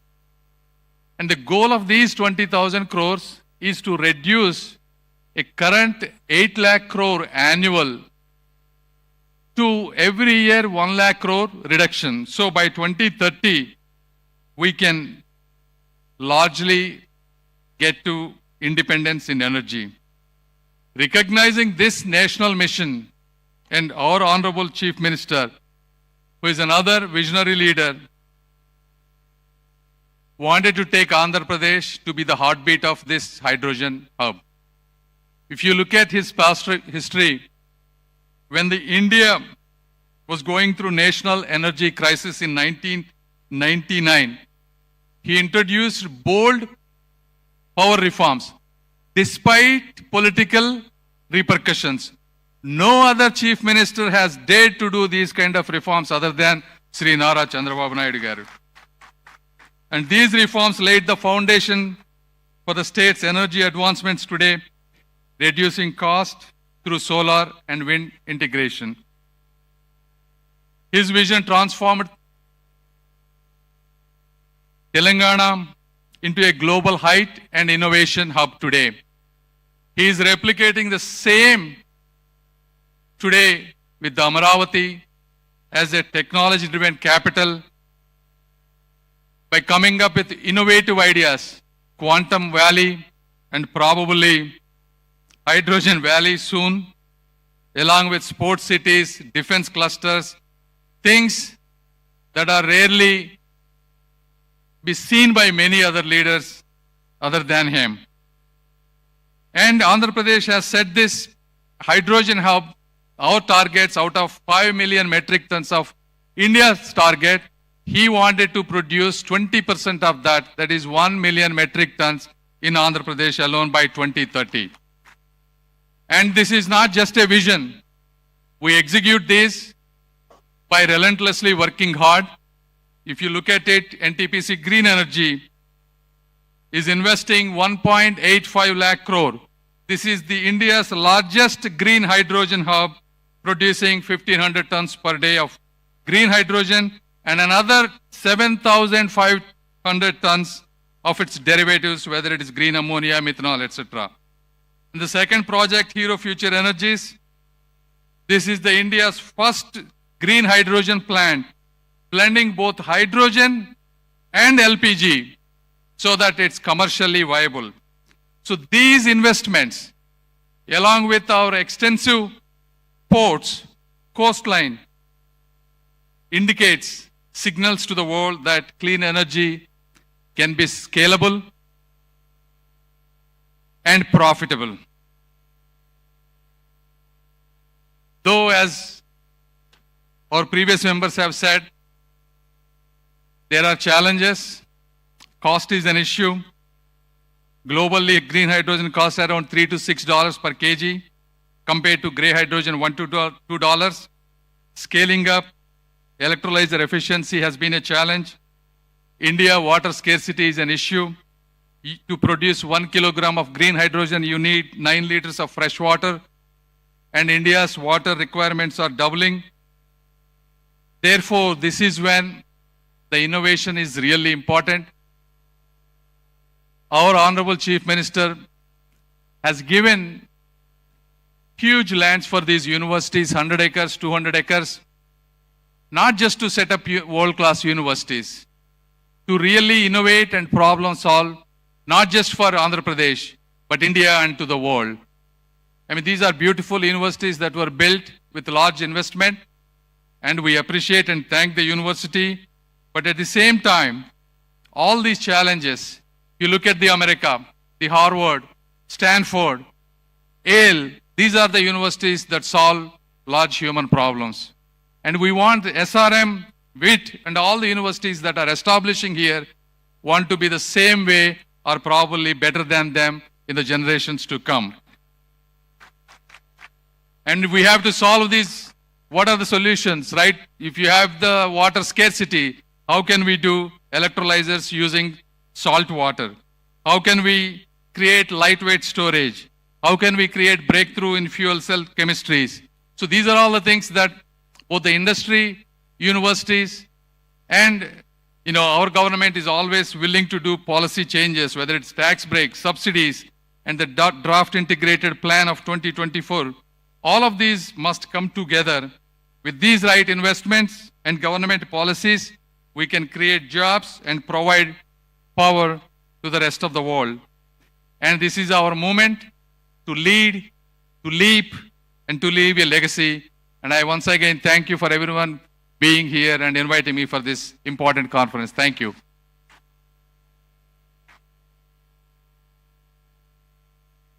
Thank you, sir, for your inspiring words and support. Ladies and gentlemen, the journey towards a green, self-reliant India needs more than innovation. It needs a visionary leadership to steer us to dream beyond. Today, we are honored to have with us our visionary leader who has transformed Andhra Pradesh into a hub of progress with remarkable strides in education, technology, infrastructure, and sustainable growth. His vision continues to inspire countless individuals and shape the future of our state.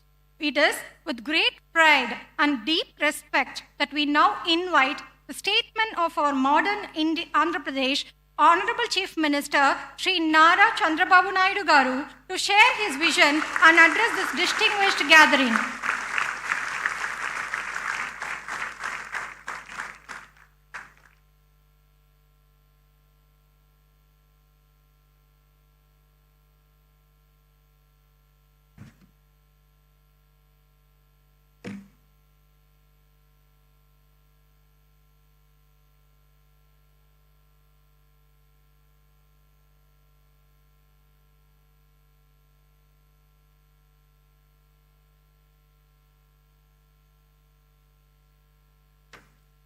Honorable Minister of State for Rural Development and Communications, Government of India, Dr. Chandrasekhar Pemmasani, Honorable Member, Niti Aayog, Dr. V.K. Saraswat, Pro-Chancellor, SRM University, Sri P. Satyanarayana Garu, Chief Secretary, Government of Andhra Pradesh, Sri Vijayanand Garu, Pro Vice Chancellor SRM University, Professor Satish Kumar, Director, CSIR, NCL Pune, Ashish Lile Garu, President CEO, Synergen Green Energy, Sri Pranav Tanti Garu, Executive Director, Research, SRM, respected Sri Narayana Rao Garu, Convener, NHM, Sujit Pillai Garu, and industrialists and friends and media. I am very happy to be here second time after I assumed charge. Today, one of the most important subjects SRM is conducting. Really, I appreciate them. This is Green Hydrogen Summit 2025.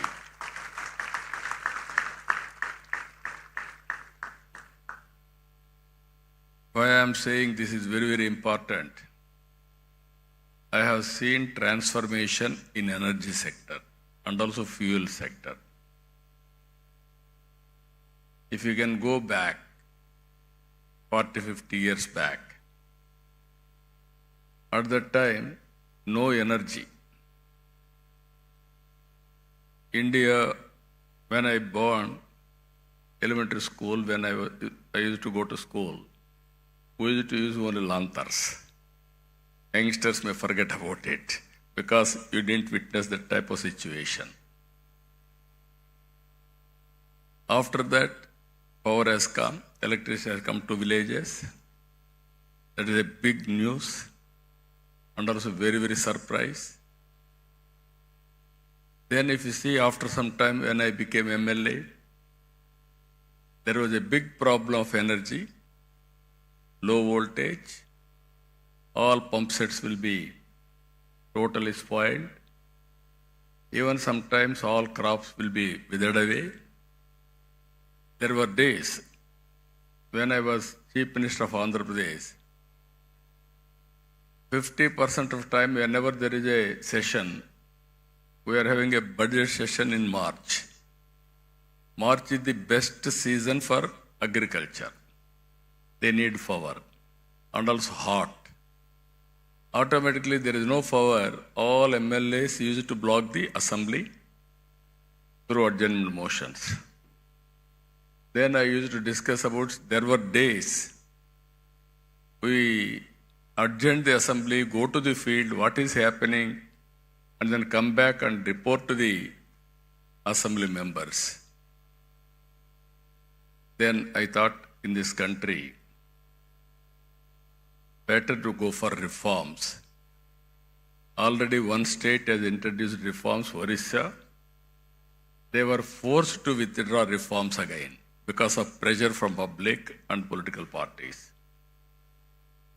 In this country, I started first time power sector reforms in 1999 or 2000. That is the beginning.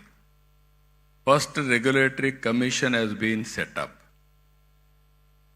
And also transmission, distribution, generation companies have come for more accountable and transparency and better delivery. We are able to manage power position very well at that time. If you see, sometimes we have to pay some price also. I brought power sector reforms. I lost power in 2004. Even all my MLAs, everybody told me, no, you are moving very fast because sometimes some reforms, some people will get adverse effects in the short term, but ultimately it will be beneficial. Again, if you see clean energy, solar, wind, all these things, around 2014, prohibitive cost, 14 rupees unit production cost. Nobody thought about it. At that time, Government of India has come forward, Honorable Prime Minister Narendra Modi ji, to promote green energy in a big way, solar, wind and everything. as rightly mentioned Mr. Saraswat, panels we had to import from China with a prohibitive cost also. So many challenges, opportunities. Then we have scaled up in a big way solar energy. Now it has come ₹2.20. And also, once we don't know where power is coming, today you can generate power at your rooftop. Even SRM can generate power, required power for the university campus. That is the stage today.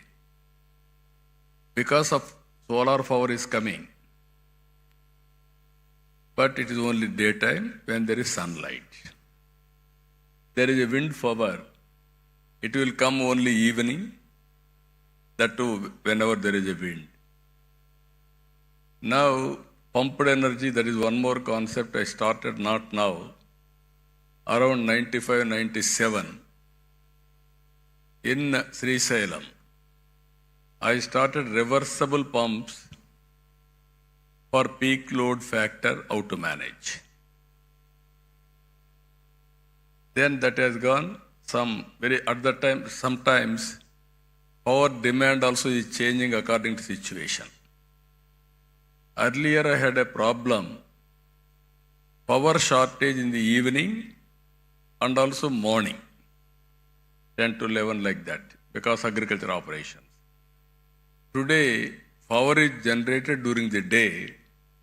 I don't have any problem in the morning. I need more power in the evening, sometimes peak load, how to balance.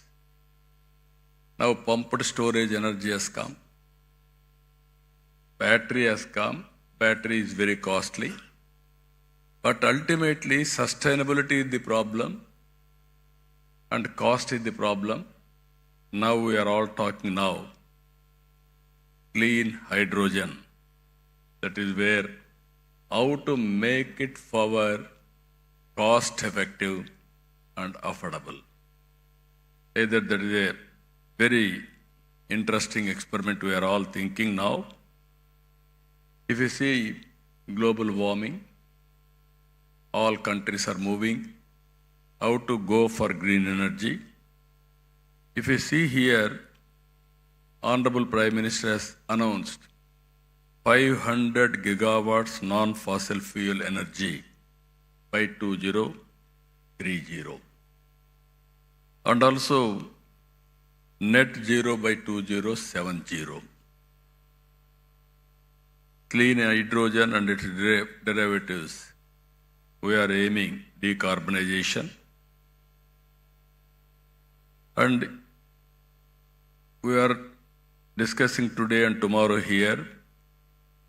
This is where circular economy, recycling of water, recycling of energy recovery, so many things we are going to discuss. In this, Andhra Pradesh wanted to play very major role. There is one advantage I wanted to inform all of you. Andhra Pradesh, one advantage solar, second advantage wind, third advantage pumped energy, fourth advantage we are having beautiful sea coast, nearly 1,000 kilometers. Now green hydrogen, you wanted to, green hydrogen or ammonia, all these things you want to export. You need port facility. We are having 1,000 kilometers. Now people are coming to Andhra Pradesh because this is another advantage for us. Now in Visakhapatnam, our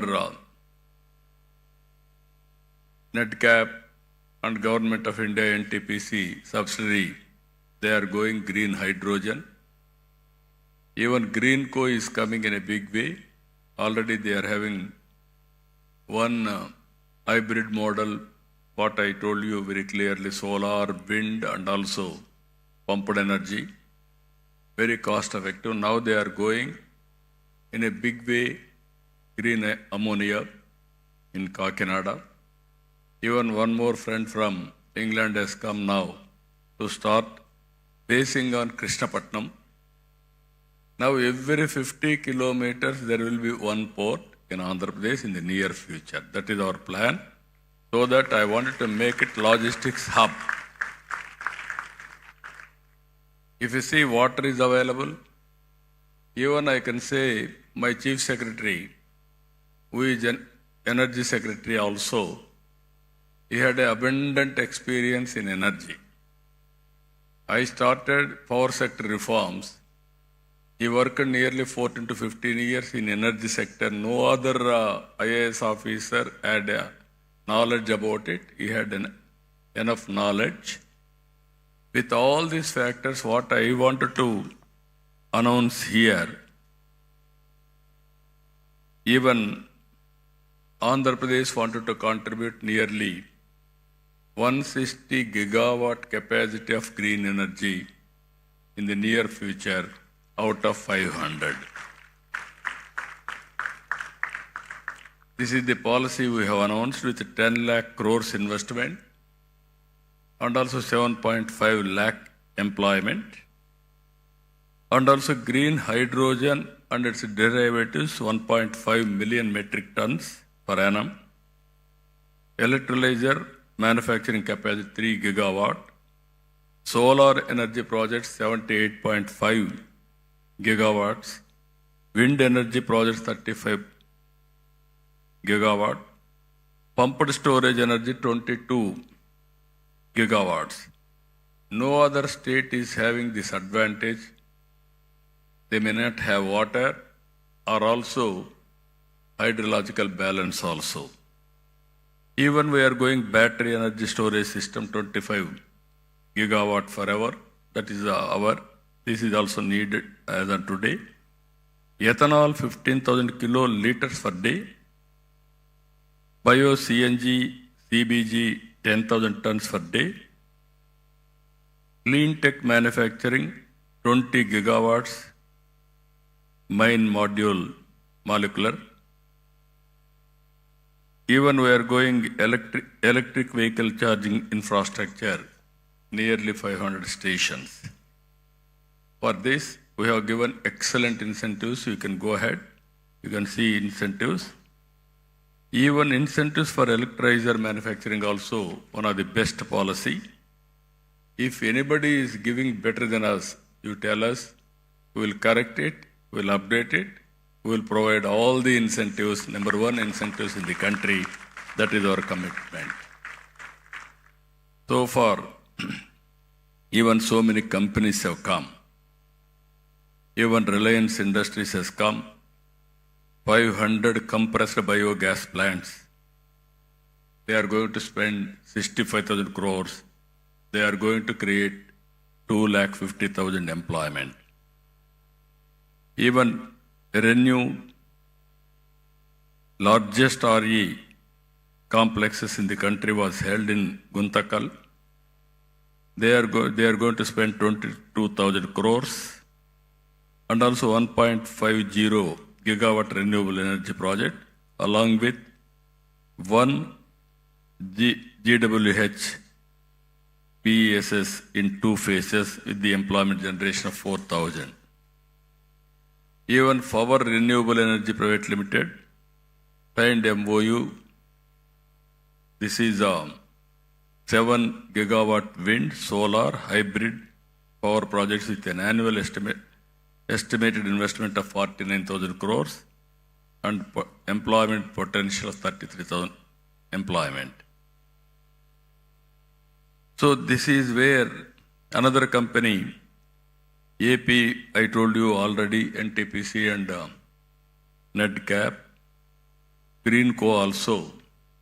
Very interestingly, if you see history, in 83 my party announced fertilizer plant in Kakinada. Then one entrepreneur who is selected, K.V.K. Raju, he started Nagarjuna Fertilizers. Today, Greenco has taken over that Nagarjuna Fertilizers. They are going ammonia. At that time, we have given wet leather plant. Today, same premises they are converting into ammonia. That is the change we are doing. That is the change it is happening. As I rightly mentioned, we are having all advantages. Solar, even some states, some countries, they may have some advantage, sometimes some missing. In Andhra Pradesh, we are having all advantages. Solar, wind, pumped energy, even water is also important for pumped energy. So water is available. And at the same time, if you see further, ports are very, very important for exports. Even green hydrogen, we need water. We are having water. There is a problem, we are having sea also. We can use water from seawater also for conversion, all these things. That is plenty of water is available in Andhra Pradesh. With all these things today, I really appreciate SRM for conducting historical meeting in Amaravati.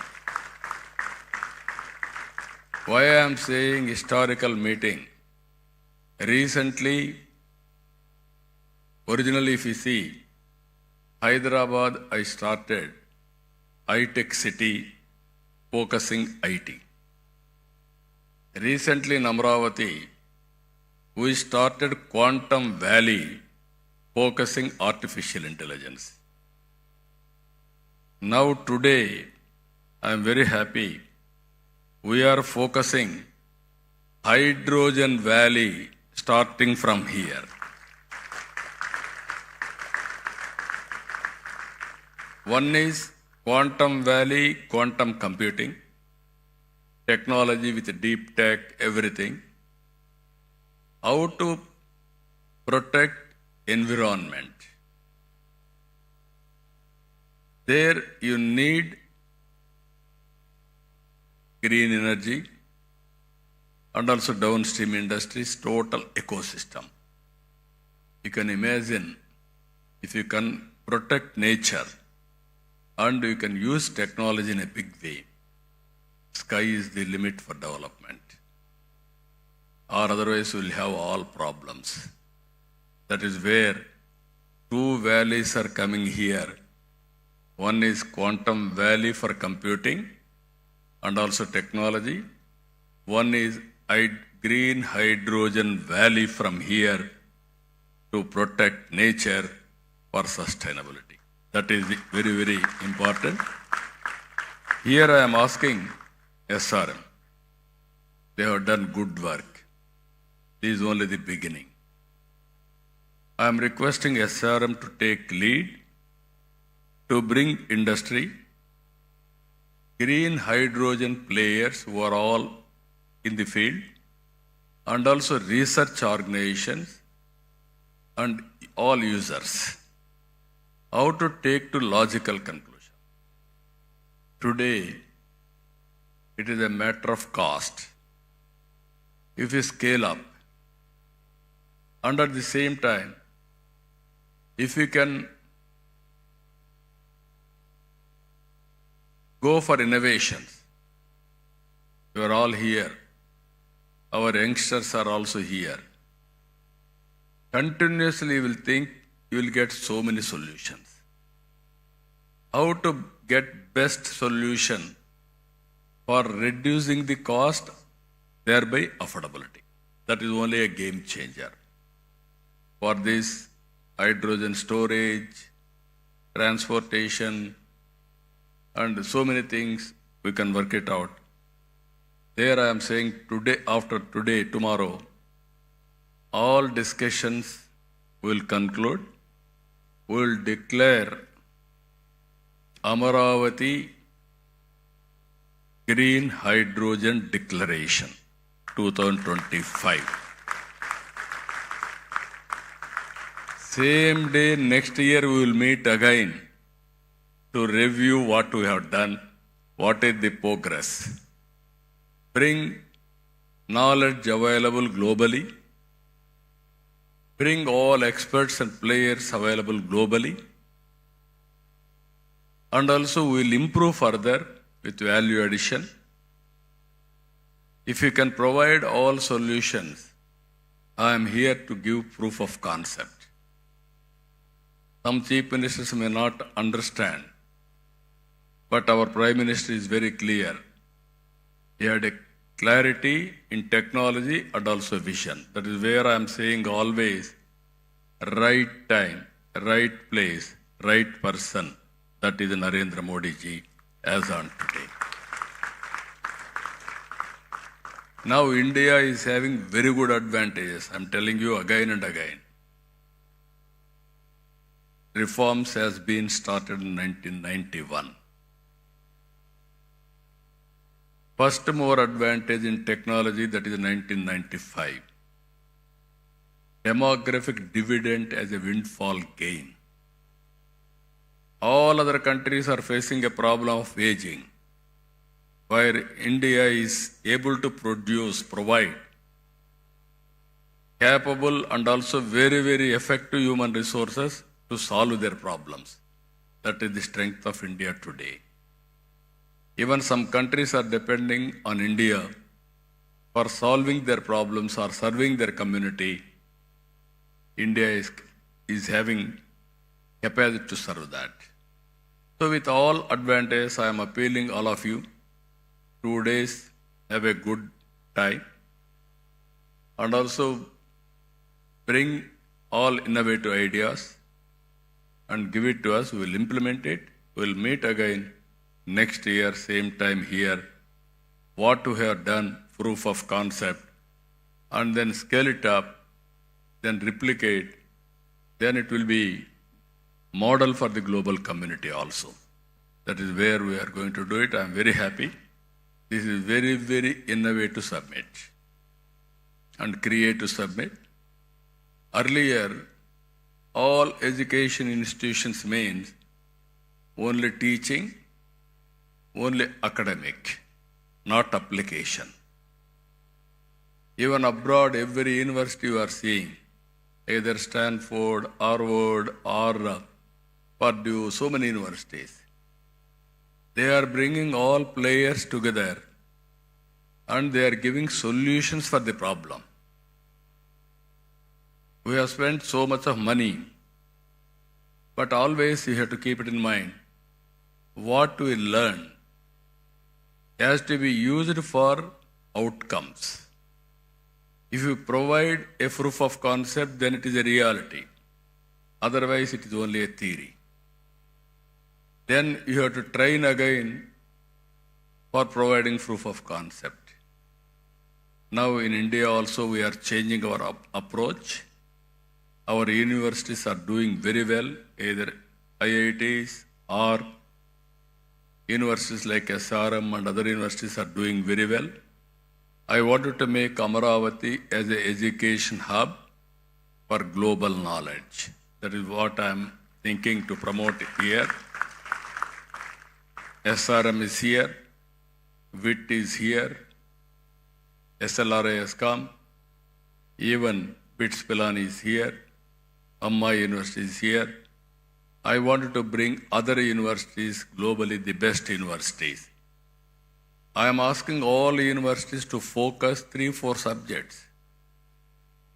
Bring industry, research organizations, give a solution for the problems, solve the problems, then prepare use cases, we will adopt it, we will take forward. That is how all universities I want to use for solving the problems of the society what we are facing today. I am very happy. SRM has taken lead. Even other universities are also working in that direction. We will encourage all universities who are all working in this direction and make use of their services in the near future. So, with all these things, very, very important subject, critical subject. Future is only green hydrogen.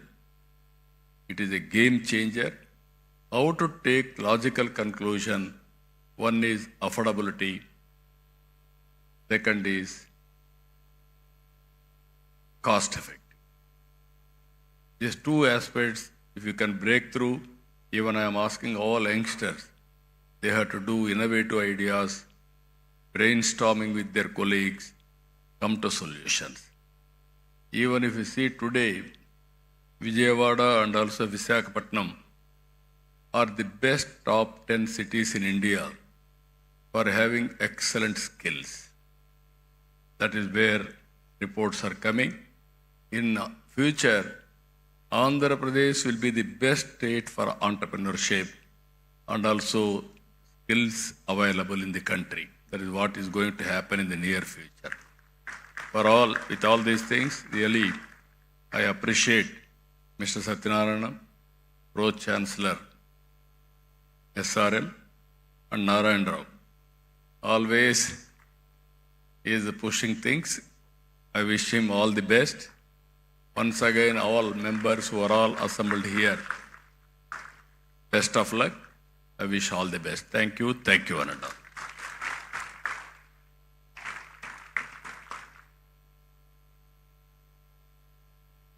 We are immensely grateful for having you here, sir, and for sharing your vision of positioning Andhra Pradesh at the forefront of the global green hydrogen revolution.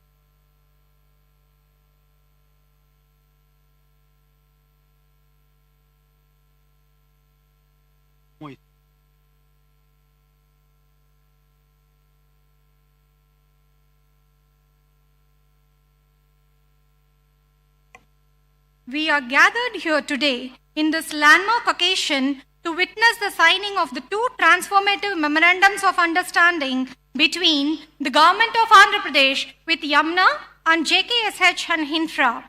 First, we welcome Mr. Gal Bogin, representing Yamuna, for their visionary 1 million ton per annum green ammonia project at Krishnapatnam with an investment of 16,000 crores.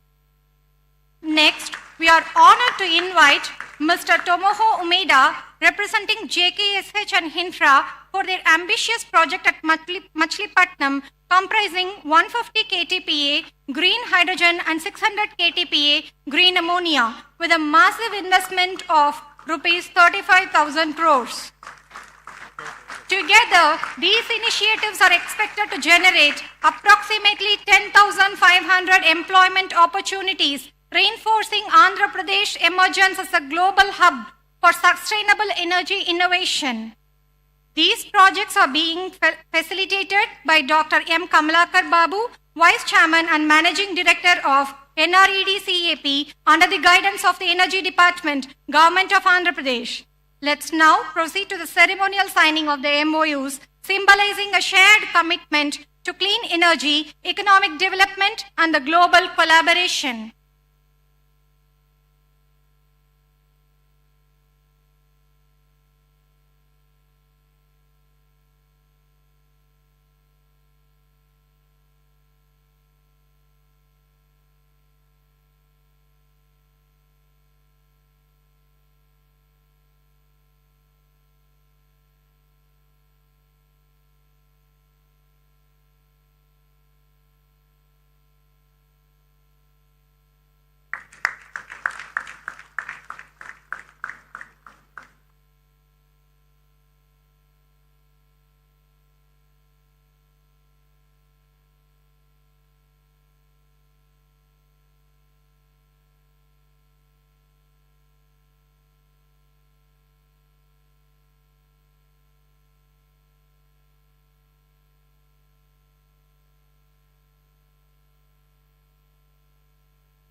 we kindly request Sri Nara Chandrababu Naidu Garu, Honorable Chief Minister of Andhra Pradesh, to felicitate Dr. V.K. Saraswat, Honorable Member, Niti Aayog.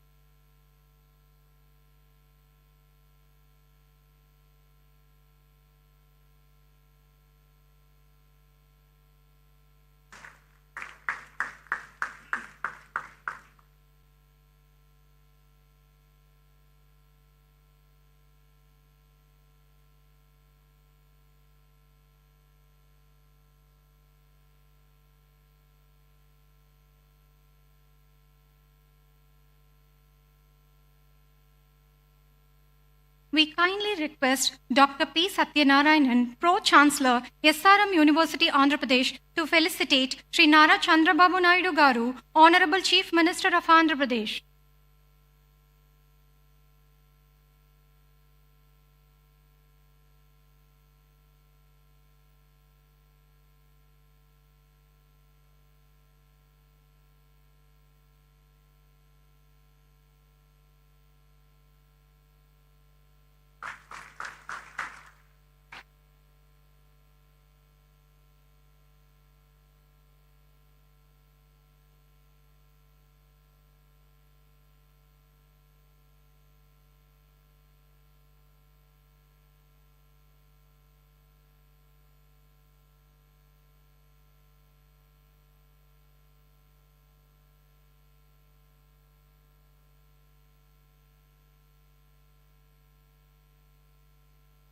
We request Professor Satish Kumar, Pro-Vice Chancellor, SRM University, Andhra Pradesh, to felicitate Dr. Chandrasekhar Pemasani, Honorable Minister of State for Rural Development and Communications, Government of India.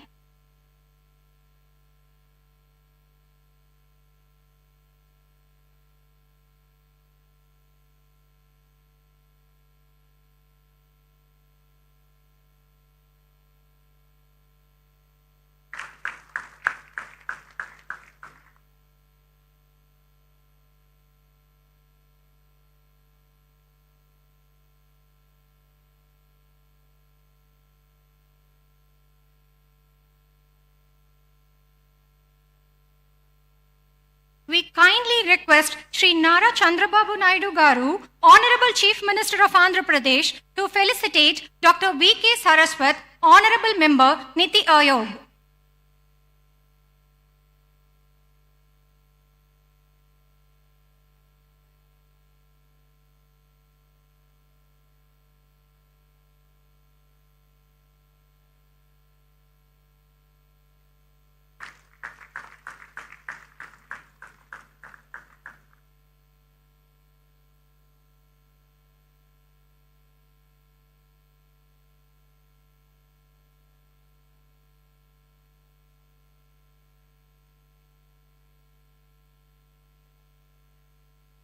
We request Professor Satish Kumar, Pro-Vice Chancellor, SRM University, Andhra Pradesh, to felicitate Dr. Sujit Pillai, Finest FMNRE.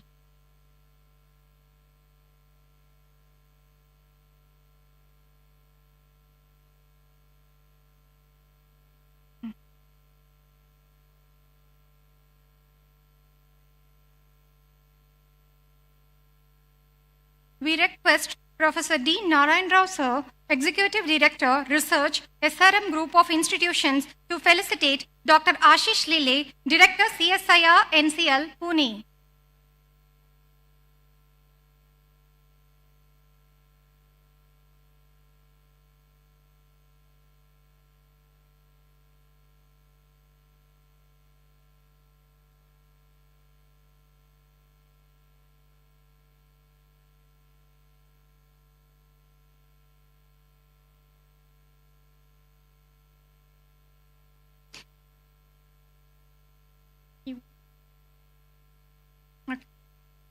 We request Professor D. Narayan Rao, Executive Director, Research, SRM Group of Institutions, to felicitate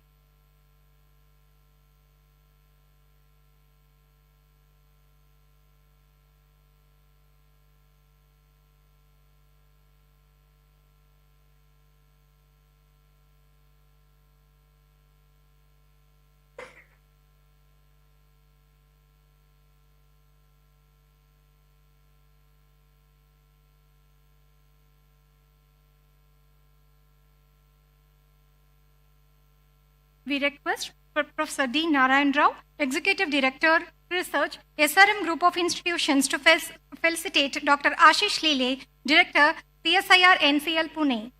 We request Professor D. Narayan Rao, Executive Director, Research, SRM Group of Institutions, to felicitate Dr. R.K. Malhotra, President, Hydrogen Association of India.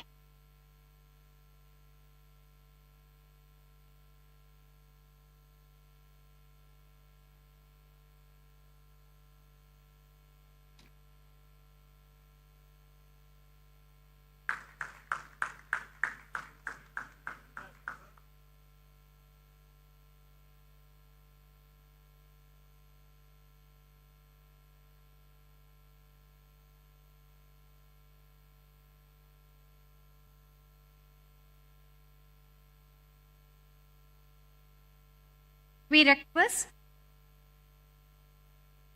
request Dr. P. Satyanarayanan, Pro-Chancellor, SRM University, Andhra Pradesh, to felicitate Mr. Pranav Tanti, President, CEO, Synergen Green Energy, USA.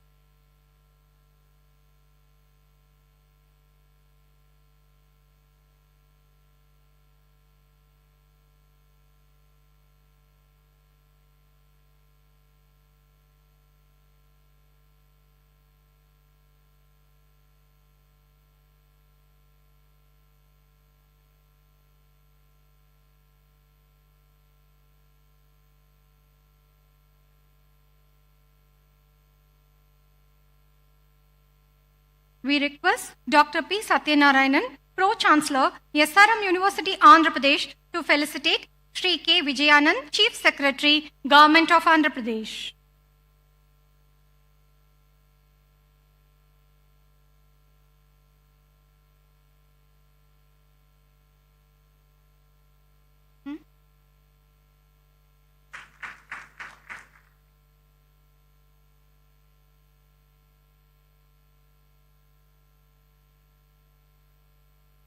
Finally, to conclude this inaugural session, we invite Dr. M. Kamalakar Babu, Vice Chairman and Managing Director, NREDCAP, Government of Andhra Pradesh, to deliver the vote of thanks.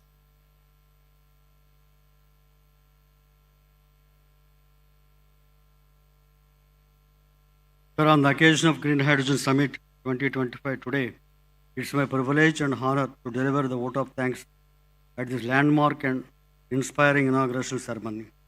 Sir, first and foremost, I extend our deepest gratitude to Sri Nara Chandrababu Naidu Garu, Honorable Chief Minister of Andhra Pradesh, for his visionary leadership and Swarna Andhra Pradesh 2040 vision, 47 vision.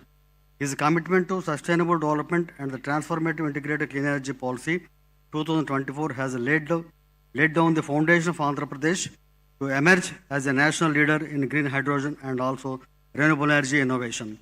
Under his guidance, the state is not only attracting massive investments, but also creating ready employment opportunities for lakhs of youth. Sir, we are very happy to, sir, your good selves have announced that Amaravati Green Hydrogen Valley Declaration, sir, where we work under your able guidance and will do the needful, sir. Sir, and also we are privileged to have Dr. K.V. Saraswati ji, Honorable Member, Niti Aayog, Government of India, with us today as the premier think tank of the Government of India. Niti Aayog continues to play a catalytic role in shaping India's clean energy and renewable energy roadmap. Our sincere thanks to Dr. Chandrasekhar Pemasani Garu, Honorable Minister for State Rural Development and Communications, Government of India, for his commitment in inclusive development and rural connectivity, and also he has given today an extensive insights in the field of green energy hydrogen summit, particularly for the benefit of the Andhra Pradesh. Sir, a special word of appreciation to Sri K. Vijayanand Garu, IAS Chief Secretary, Government of Andhra Pradesh, for his pivotal role in driving implementation of Andhra Pradesh Integrated Clean Energy Policy 2024.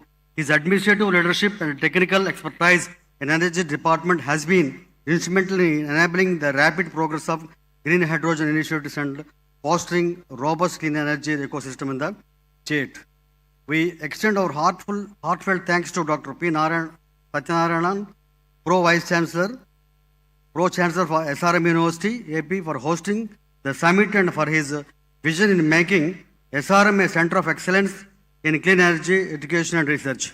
Sir, I will also extend my sincere thanks and gratitude to Dr. Sujit Pillai, MNRE, and also Dr. Malhotra, President, Hydrogen Association of India, Dr. Abhinav Thanti, President, Sujlan Green Energy, and also Professor Dr. Narayan Rao, Executive Director, SRM University, and also Professor Pathasarathi and Sujit Kolluri, who has given a very good insights and also work together with our things. And so,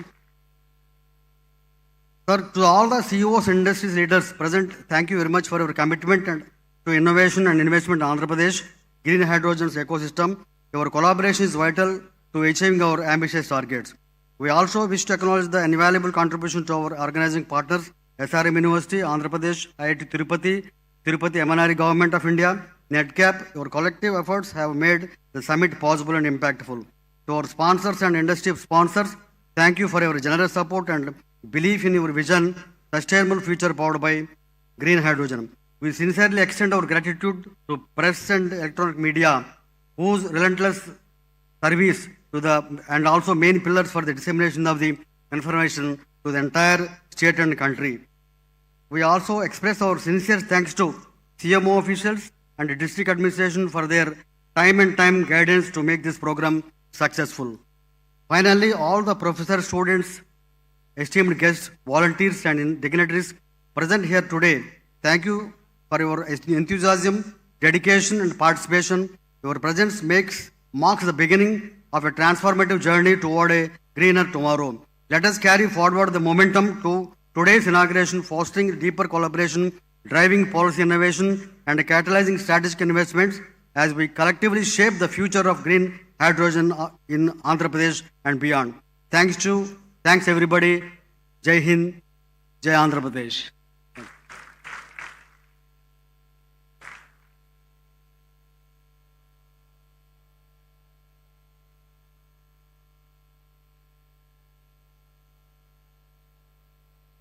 Please join us for a lunch break.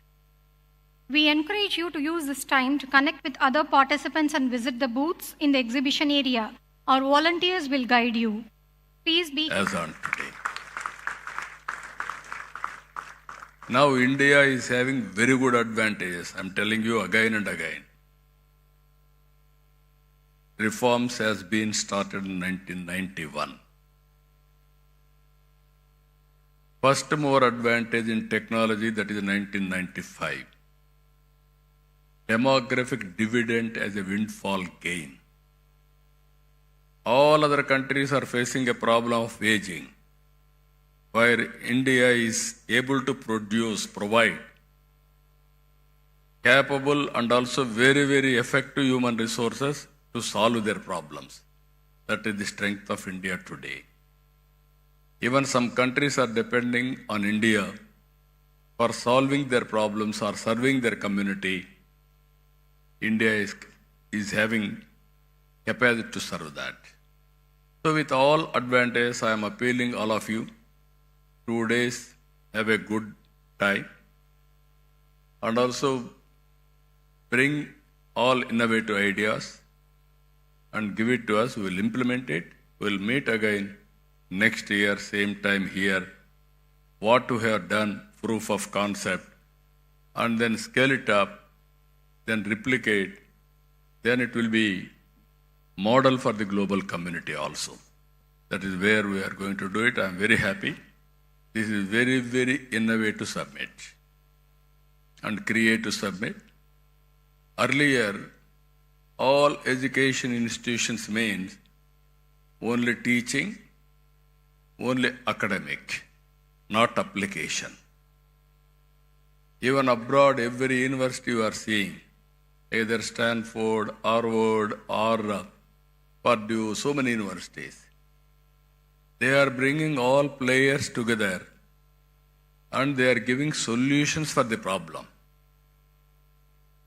We have spent so much of money, but always you have to keep it in mind.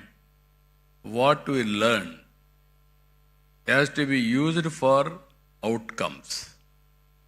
If you provide a proof of concept, then it is a reality. Otherwise, it is only a theory. Then you have to train again for providing proof of concept. Now in India also we are changing our approach. Our universities are doing very well, either IITs or universities like SRM and other universities are doing very well. I wanted to make Amaravati as an education hub for global knowledge. That is what I am thinking to promote here.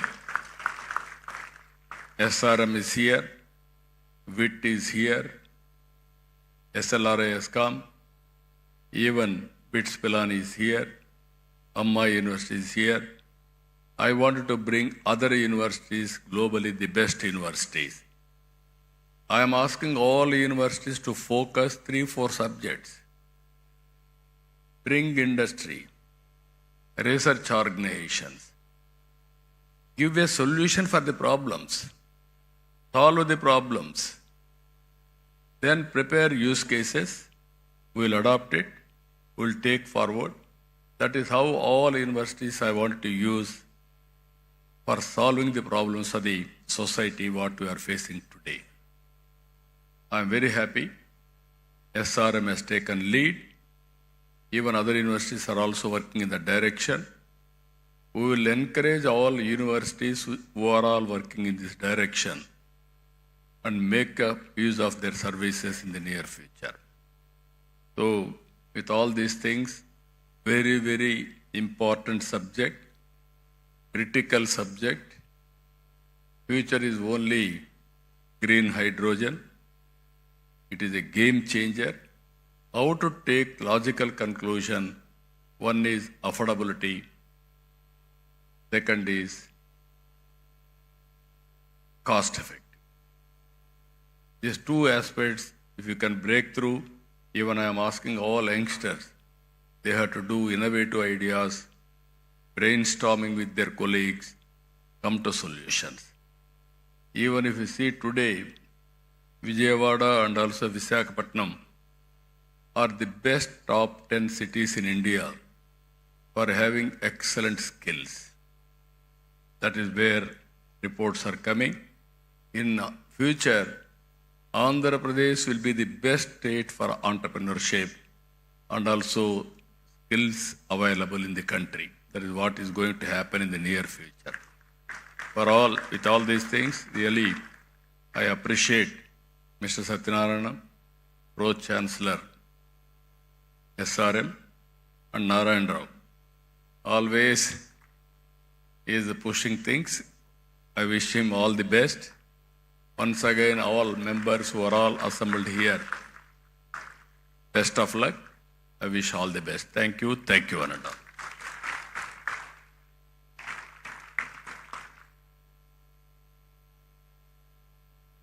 We are immensely grateful for having you here, sir, and for sharing your vision of positioning Andhra Pradesh at the forefront of the global green hydrogen revolution.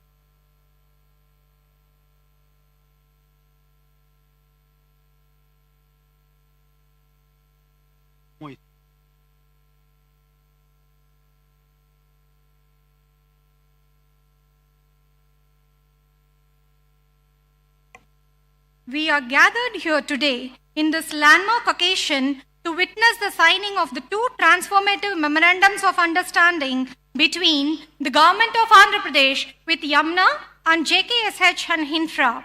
First, we welcome Mr. Gal Bogin, representing Yamuna, for their visionary 1 million ton per annum green ammonia project at Krishnapatnam with an investment of 16,000 crores. Next, we are honored to invite Mr. Tomoho Umeda, representing JKSH and Hinfra, for their ambitious project at Machilipatnam, comprising 150 KTPA green hydrogen and 600 KTPA green ammonia, with a massive investment of rupees 35,000 crores. Together, these initiatives are expected to generate approximately 10,500 employment opportunities, reinforcing Andhra Pradesh emergence as a global hub for sustainable energy innovation. These projects are being facilitated by Dr. M. Kamalakar Babu, Vice Chairman and Managing Director of NRED-CAP under the guidance of the Energy Department, Government of Andhra Pradesh. Let's now proceed to the ceremonial signing of the MOUs, symbolizing a shared commitment to clean energy, economic development, and the global collaboration.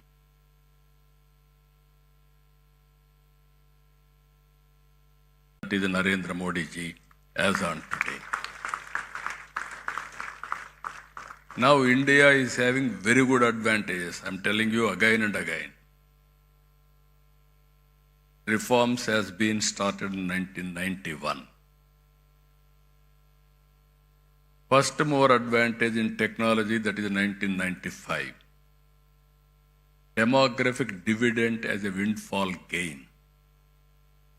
All other countries are facing a problem of aging, where India is able to provide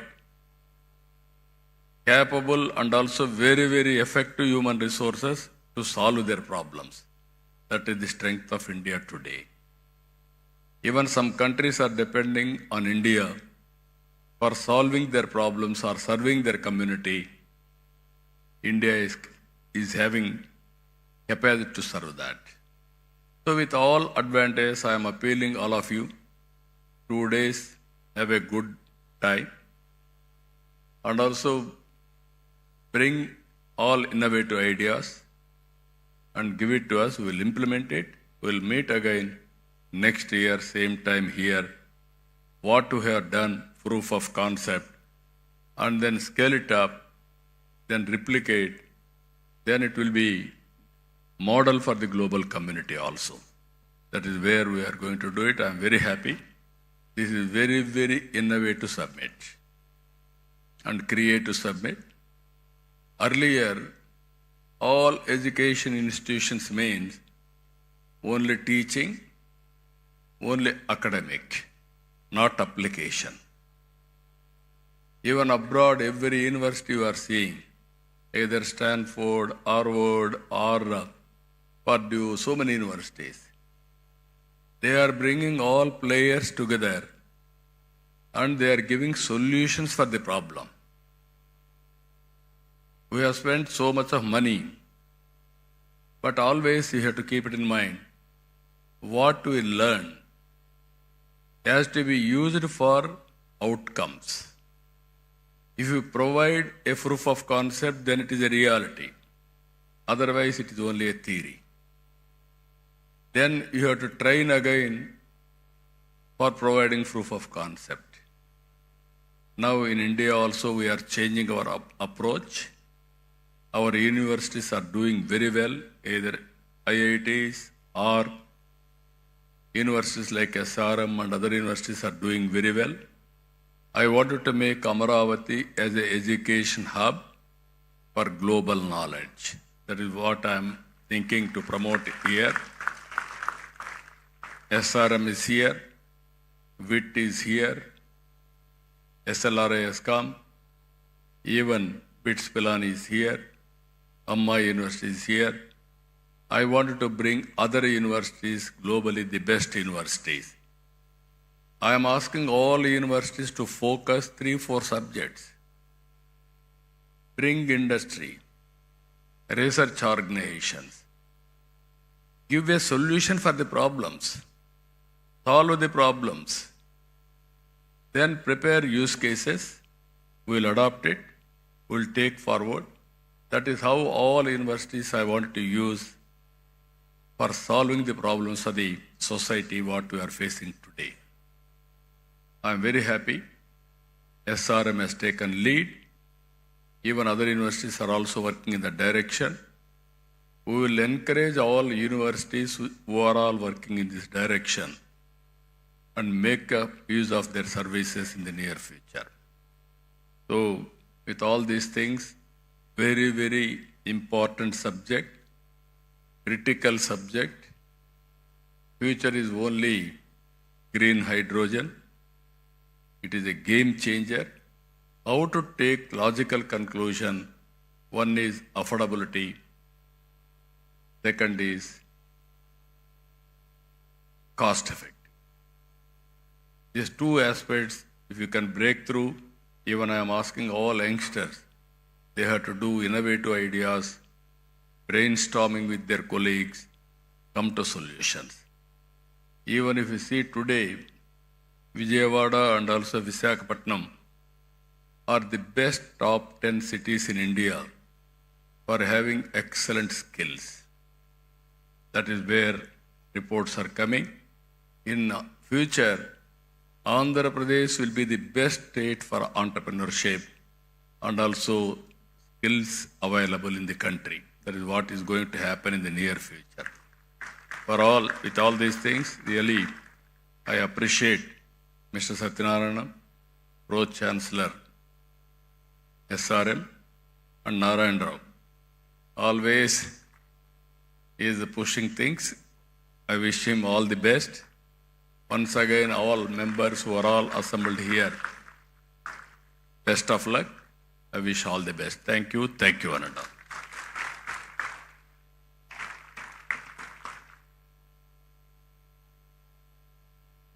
We are immensely grateful for having you here, sir, and for sharing your vision of positioning Andhra Pradesh at the forefront of the global green hydrogen revolution.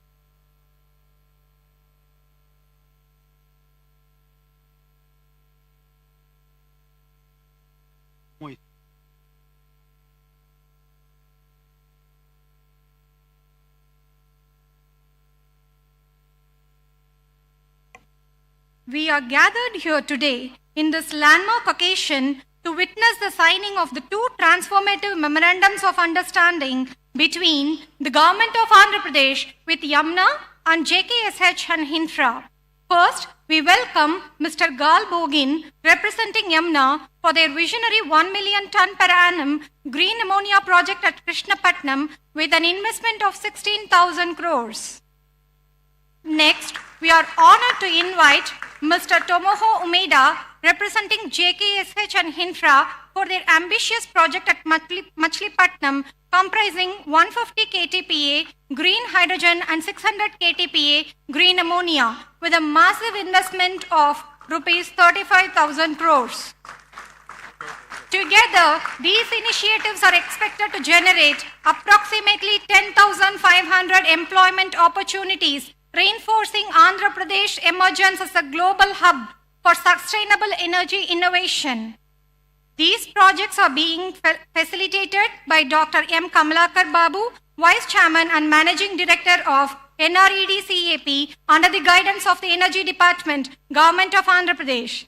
Let's now proceed to the ceremonial signing of the MOUs, symbolizing a shared commitment to clean energy, economic development, and the global collaboration.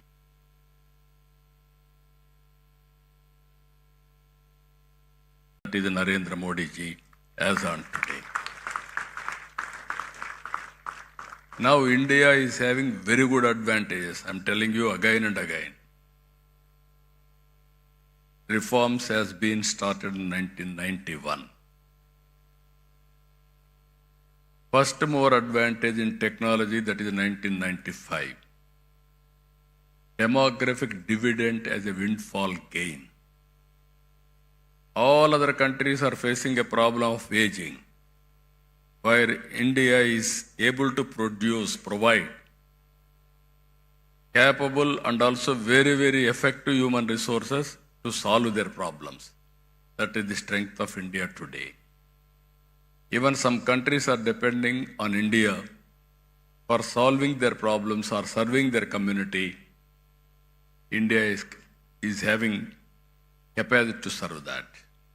So with all advantages, I am appealing all of you, 2 days, have a good time, and also bring all innovative ideas and give it to us. We will implement it. We will meet again next year, same time here. What we have done, proof of concept, and then scale it up, then replicate, then it will be model for the global community also. That is where we are going to do it. I am very happy. This is very, very innovative summit and creative summit. Earlier, all education institutions means only teaching, only academic, not application. Even abroad, every university you are seeing, either Stanford, Harvard, or Purdue, so many universities, they are bringing all players together and they are giving solutions for the problem. We have spent so much of money, but always you have to keep it in mind. What we learn has to be used for outcomes. If you provide a proof of concept, then it is a reality. Otherwise, it is only a theory. Then you have to train again for providing proof of concept. Now in India also we are changing our approach. Our universities are doing very well, either IITs or universities like SRM and other universities are doing very well. I wanted to make Amaravati as an education hub for global knowledge. That is what I am thinking to promote here. SRM is here, WIT is here, SLRI has come, even BITS Pilani is here, Amma University is here. I wanted to bring other universities globally, the best universities. I am asking all universities to focus 3-4 subjects. Bring industry, research organizations, give a solution for the problems, solve the problems, then prepare use cases, we will adopt it, we will take forward. That is how all universities I want to use for solving the problems of the society what we are facing today. I am very happy SRM has taken lead. Even other universities are also working in that direction. We will encourage all universities who are all working in this direction and make use of their services in the near future. So, with all these things, very, very important subject, critical subject. Future is only green hydrogen. It is a game changer. How to take logical conclusion? One is affordability. Second is cost effective. These two aspects, if you can break through, even I am asking all youngsters, they have to do innovative ideas, brainstorming with their colleagues, come to solutions. Even if you see today, Vijayawada and also Visakhapatnam are the best top 10 cities in India for having excellent skills. That is where reports are coming. In future, Andhra Pradesh will be the best state for entrepreneurship and also skills available in the country. That is what is going to happen in the near future.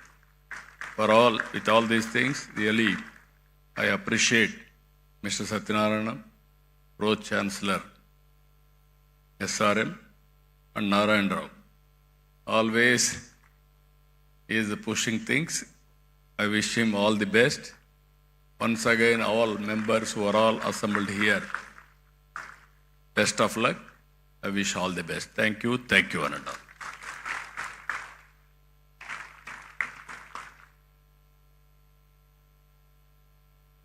We are immensely grateful for having you here, sir, and for sharing your vision of positioning Andhra Pradesh at the forefront of the global green hydrogen revolution.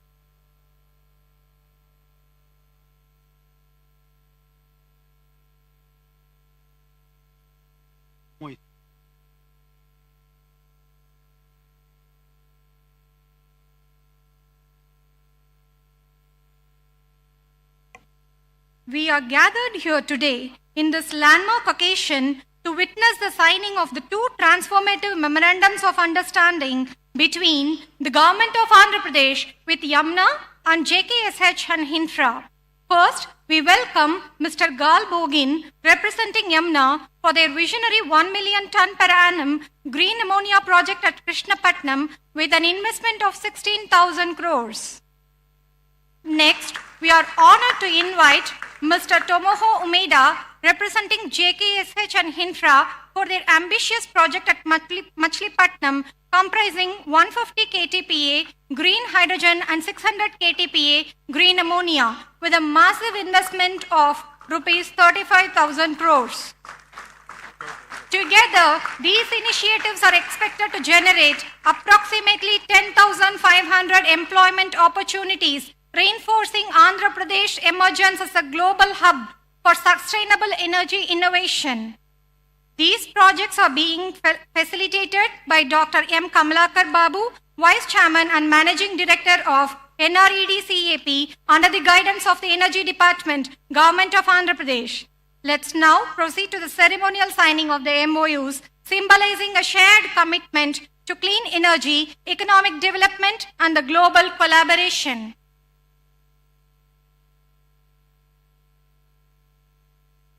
That is Narendra Modi ji as on today. Now India is having very good advantages. I'm telling you again and again. Reforms has been started in 1991. First mover advantage in technology, that is 1995. Demographic dividend as a windfall gain. All other countries are facing a problem of aging, where India is able to provide capable and also very, very effective human resources to solve their problems. That is the strength of India today. Even some countries are depending on India for solving their problems or serving their community. India is having capacity to serve that. So with all advantages, I am appealing all of you, 2 days, have a good time, and also bring all innovative ideas and give it to us. We will implement it.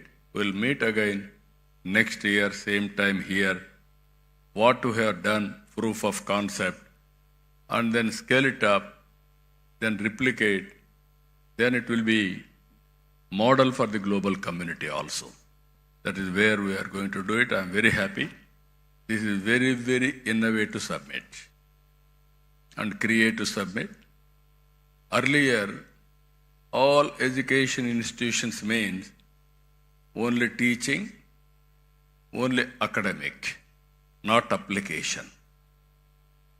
Even abroad, every university you are seeing, either Stanford, Harvard, or Purdue, so many universities. They are bringing all players together and they are giving solutions for the problem. We have spent so much of money, but always you have to keep it in mind. What we learn has to be used for outcomes. If you provide a proof of concept, then it is a reality. Otherwise, it is only a theory. Then you have to train again for providing proof of concept. Now in India also we are changing our approach. Our universities are doing very well, either IITs or universities like SRM and other universities are doing very well. I wanted to make Amaravati as an education hub for global knowledge. That is what I am thinking to promote here. SRM is here, WIT is here, SLRI has come, even BITS Pilani is here, Amma University is here. I wanted to bring other universities globally, the best universities. I am asking all universities to focus 3-4 subjects. Bring industry, research organizations, give a solution for the problems. Solve the problems, then prepare use cases, we will adopt it, we will take forward, That is how all universities I want to use for solving the problems of the society what we are facing today. I am very happy SRM has taken lead. Even other universities are also working in that direction. We will encourage all universities who are all working in this direction and make use of their services in the near future. So, with all these things, very, very important subject, critical subject. Future is only green hydrogen. It is a game changer. How to take logical conclusion? One is affordability. Second is cost effective. These two aspects, if you can break through, even I am asking all youngsters, they have to do innovative ideas, brainstorming with their colleagues, come to solutions. Even if you see today, Vijayawada and also Visakhapatnam are the best top 10 cities in India for having excellent skills. That is where reports are coming. In future, Andhra Pradesh will be the best state for entrepreneurship and also skills available in the country. That is what is going to happen in the near future. With all these things, really, I appreciate Mr. Satyanarayana, Pro-Chancellor, SRM, and Narayan Rao. Always he is pushing things. I wish him all the best. Once again, all members who are all assembled here, best of luck. I wish all the best. Thank you, one and all.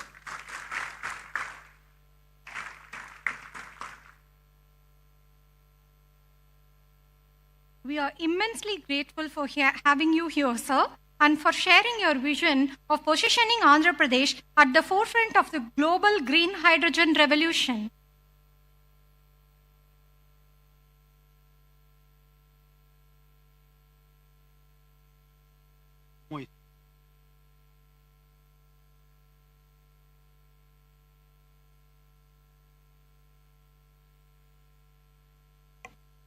We are gathered here today in this landmark occasion to witness the signing of the two transformative memorandums of understanding between the Government of Andhra Pradesh with Yamuna and JKSH and Hinfra. First, we welcome Mr. Gal Bogin, representing Yamuna, for their visionary 1 million ton per annum green ammonia project at Krishnapatnam with an investment of 16,000 crores. Next, we are honored to invite Mr. Tomoho Umeda, representing JKSH and Hinfra, for their ambitious project at Machilipatnam, comprising 150 KTPA green hydrogen and 600 KTPA green ammonia, with a massive investment of rupees 35,000 crores. Together, these initiatives are expected to generate approximately 10,500 employment opportunities, reinforcing Andhra Pradesh emergence as a global hub for sustainable energy innovation. These projects are being facilitated by Dr. M. Kamalakar Babu, Vice Chairman and Managing Director of NRED-CAP, under the guidance of the Energy Department, Government of Andhra Pradesh. Let's now proceed to the ceremonial signing of the MOUs, symbolizing a shared commitment to clean energy, economic development, and the global collaboration.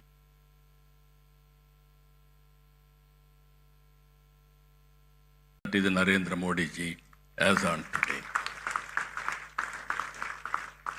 Now India is having very good advantages. I'm telling you again and again.